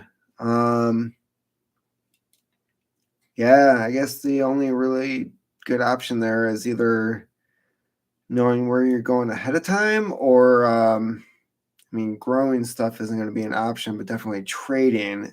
If you're in a good profession where you can definitely trade, I guess I would just diversify, like what type of, if the dollar goes to shit, what else do you have to offer the locals where you're at, What are they going to accept for food and other things? That'd be something I would think about.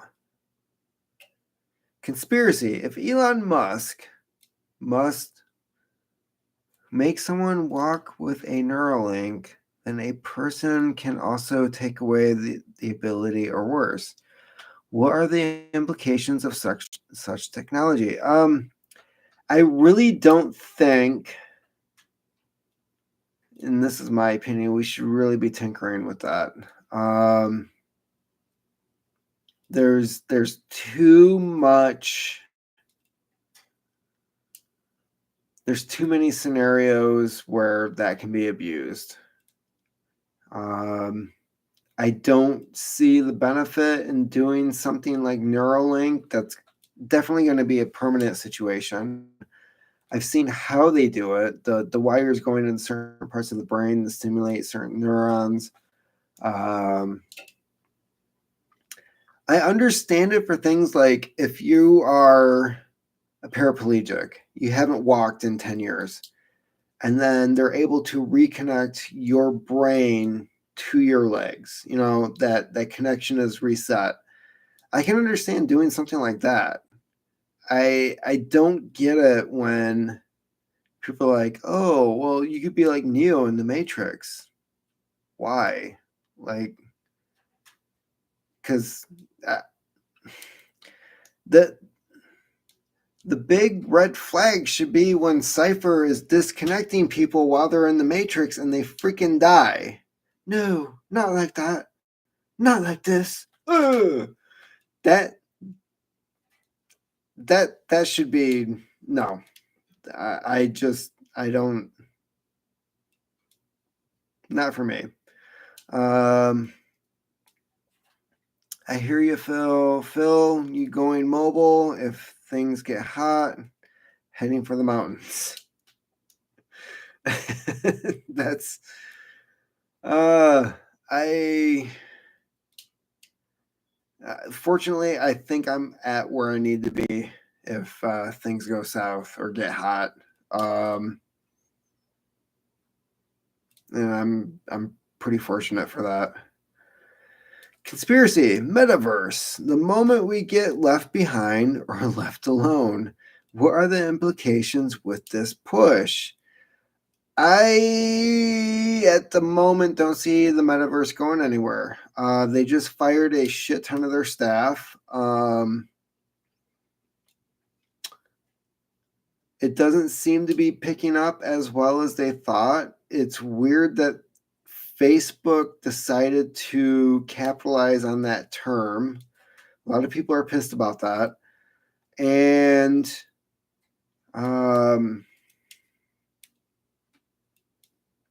I don't think until the technology is better to where you actually feel like you're in that world, it's going to take off.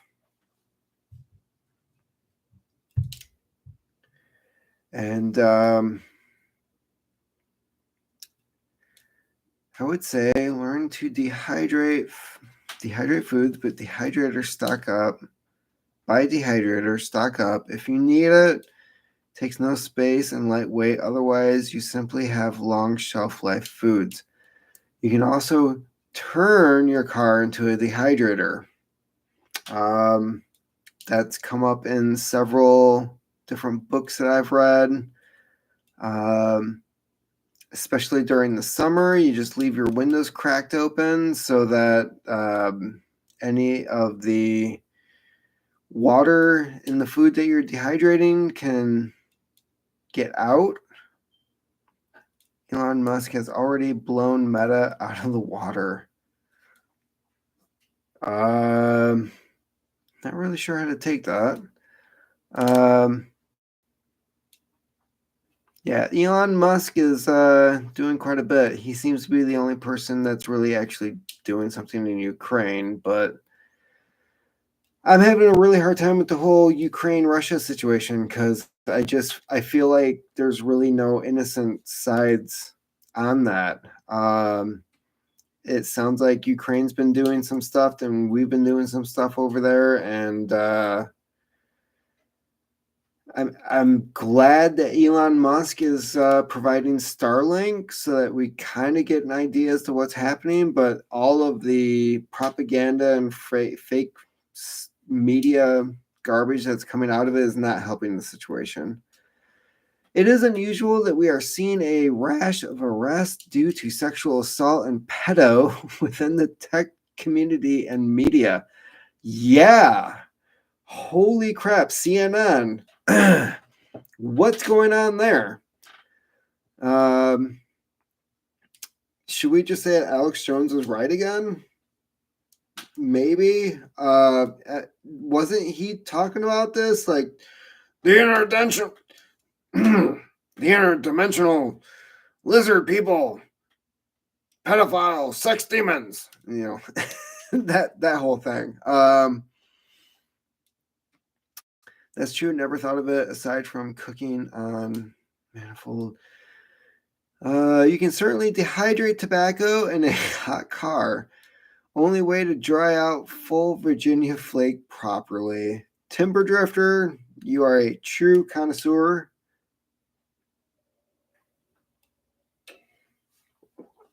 That is awesome information to know. Unfortunately, it looks like I will never be able to grow that where I live. It is ironic that the main magazine, Vanity Fair, is defending Hillary Clinton in her involvement with the Russia impeachment, and that being the same magazine that covered up the Epstein situation. Which situation? The one where he was diddling kids, or the fact that she... Alex Jones is never wrong. So Vanity Fair. One interesting thing I will say about Hillary Clinton. I wrote a book on Michael Hastings, a reporter who died in 2013 in a car accident, very mysterious car accident. He covered the Hillary Clinton campaign in 2008. And in an article that he did, I forget which magazine he wrote it for. It might have been GQ. It could have been somebody else. He did state that out of all the campaigns that he followed, and this included, let's see here, Mike Huckabee, Rudy Giuliani, God, who else was there? The last one that he followed was Hillary Clinton, because she was one of the last to drop out when it became Obama versus, man, was that Romney? I don't remember now. I think it was Mitt Romney. Like, nobody expected Mitt Romney to get that far. No. It was Sarah Palin and McCain. Yeah, nobody expected McCain to get that far. But he stated in his article that the people of the Hillary Clinton campaign were the biggest bunch of assholes that any campaign reporter could work for. And it was just horrible that, like, some of the shit that he was listing off as to, like, what was going on there. Brother and several other vets had been pushing the mobile phone local networks off system. Wait, what? Her husband got a massage? Who got a massage? Bill Clinton? Okay, I never pretend to know a lot of things, but I pride myself on having interesting questions. Sir Martin, you do happen to know a lot, and the questions that you present prove that. So, well done, Martin, as Timber Drifter said. Oh, dude, what about the young guy in YT exposing Hollywood and said that he was in fear for his life, then committed. The young guy in YouTube exposing Hollywood? YT. What about the young guy in YT? Well, I know that there's a lot of BS going on in Hollywood.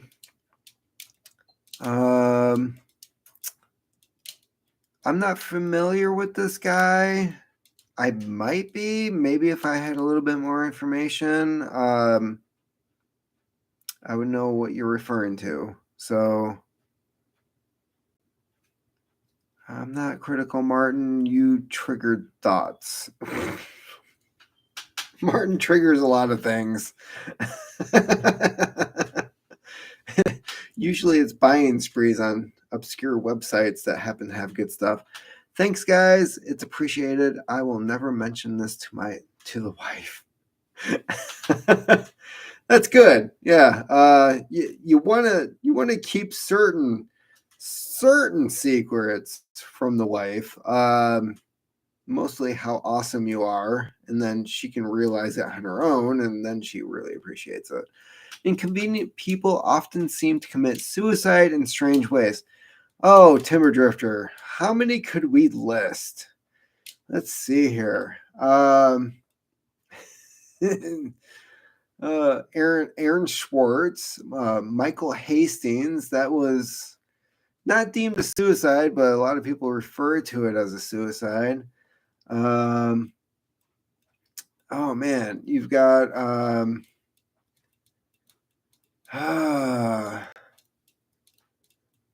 Michael Rupert. He committed suicide. There's the guy with the report on the CIA transferring drugs into the United States. Dark Alliance by Gary Webb. Gary Webb somehow committed suicide with 2 bullets to the back of the head. Weird. Oh, man. What do we have here? Well, the recent Epstein guy was interesting. Yes, he somehow, with the cameras off, committed suicide, hung himself in a cell. Very familiar with how that went down. How come they dropped the investigation on the 2 guards who were supposed to be watching Epstein? That is a really good question because they lied on their report for what happened that evening. They made it all up. They know that one guy was looking to buy a motorcycle he couldn't afford, and the other guy apparently was taking a nap or something. So yeah, they forged the documents on their evening shift report. That's not cool. Allegedly. Or maybe they had something else going on. Well, the recent Epstein guy, let's see here. About 12 to 18 months ago, he was exposing Hollywood pervs and was in fear. Short while later, he committed suicide. Can't remember his name. Well, it's not Corey Feldman. Is he dead? Maybe I missed that during COVID. Because he was trying to expose a bunch of people. It'd be sad. I liked a lot of the stuff he did. Good evening, guys. Phil, are you talking about Isaac Cappy?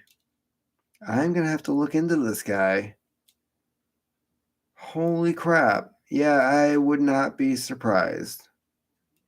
Bunch of pedos. Phil, I have to look into that one. Sort of remember something about that. Oh, man. Who can keep up with all the garbage that people are doing today? I mean, if it isn't like the main headlight stuff, it's like all the weird, creepy, nasty, deplorable, horrible stuff they're doing on the side.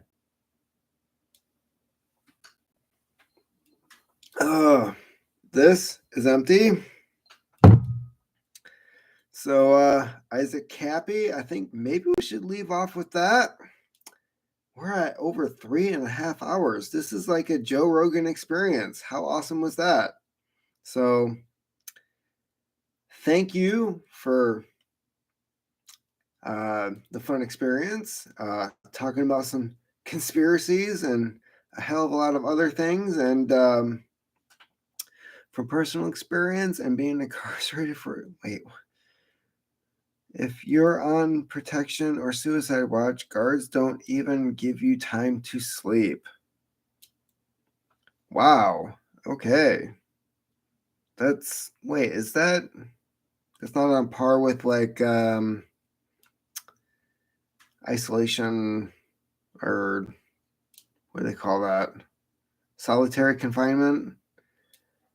Possibly Ryan Cappy or Isaac Ryan. I don't know. Mostly interested in large-scale threat assessment, but I do get sidelined. Yeah. You have to watch out for the little things that might come your way that could snuff you. Yeah, pretty much. Okay, so could be something Isaac or Ryan Cappy. Yeah, I will have to look into that. That sounds like some interesting stuff. I've been digging up a lot of like really interesting stuff from like the 70s through the 90s. It's just freaking mind-blowing. I'll have to do some videos on that. Always starts with a small shot. Yeah, and then you end up finishing the bottle. Isaac Cappy, I think, is the guy who fits your description. Check out his dead man switch. What? Oh my God. Okay, Ryan S. What kind of stuff am I going to have to start taking notes? What's going on here? Okay, so what is the dead man switch? Like, is he listing off a bunch of like Hollywood pedos, and is it a bunch of Epstein people? Like, what the heck? What's going on here?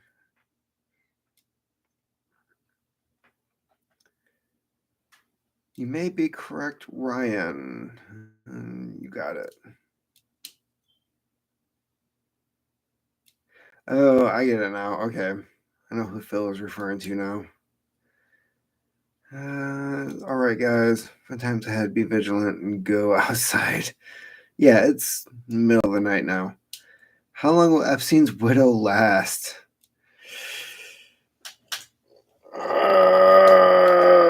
That depends. Does she have a dead man switch, and do they think it's real? Because the last two haven't been, and they thought they were going to have a dead man switch for McAfee. Nothing happened with that. He knew he was going to get whacked. So it seems like if they know how to shut it off, or if they know how it works or who's involved, then I don't know. Apparently she knows something. She's still alive. So when he committed suicide, his dead man switch was released and showed a bunch of little girls in what appeared to be a Turkish-style bathhouse.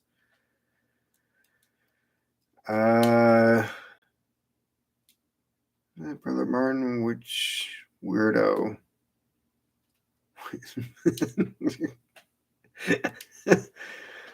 Poor Martin.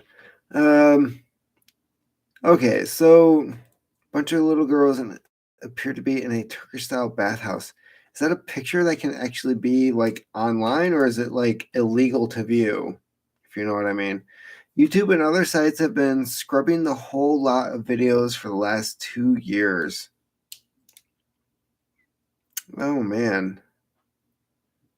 I'm not surprised. So, but there's the video of Donald Rumsfeld talking about how he shot down a plane over Pennsylvania on 9/11.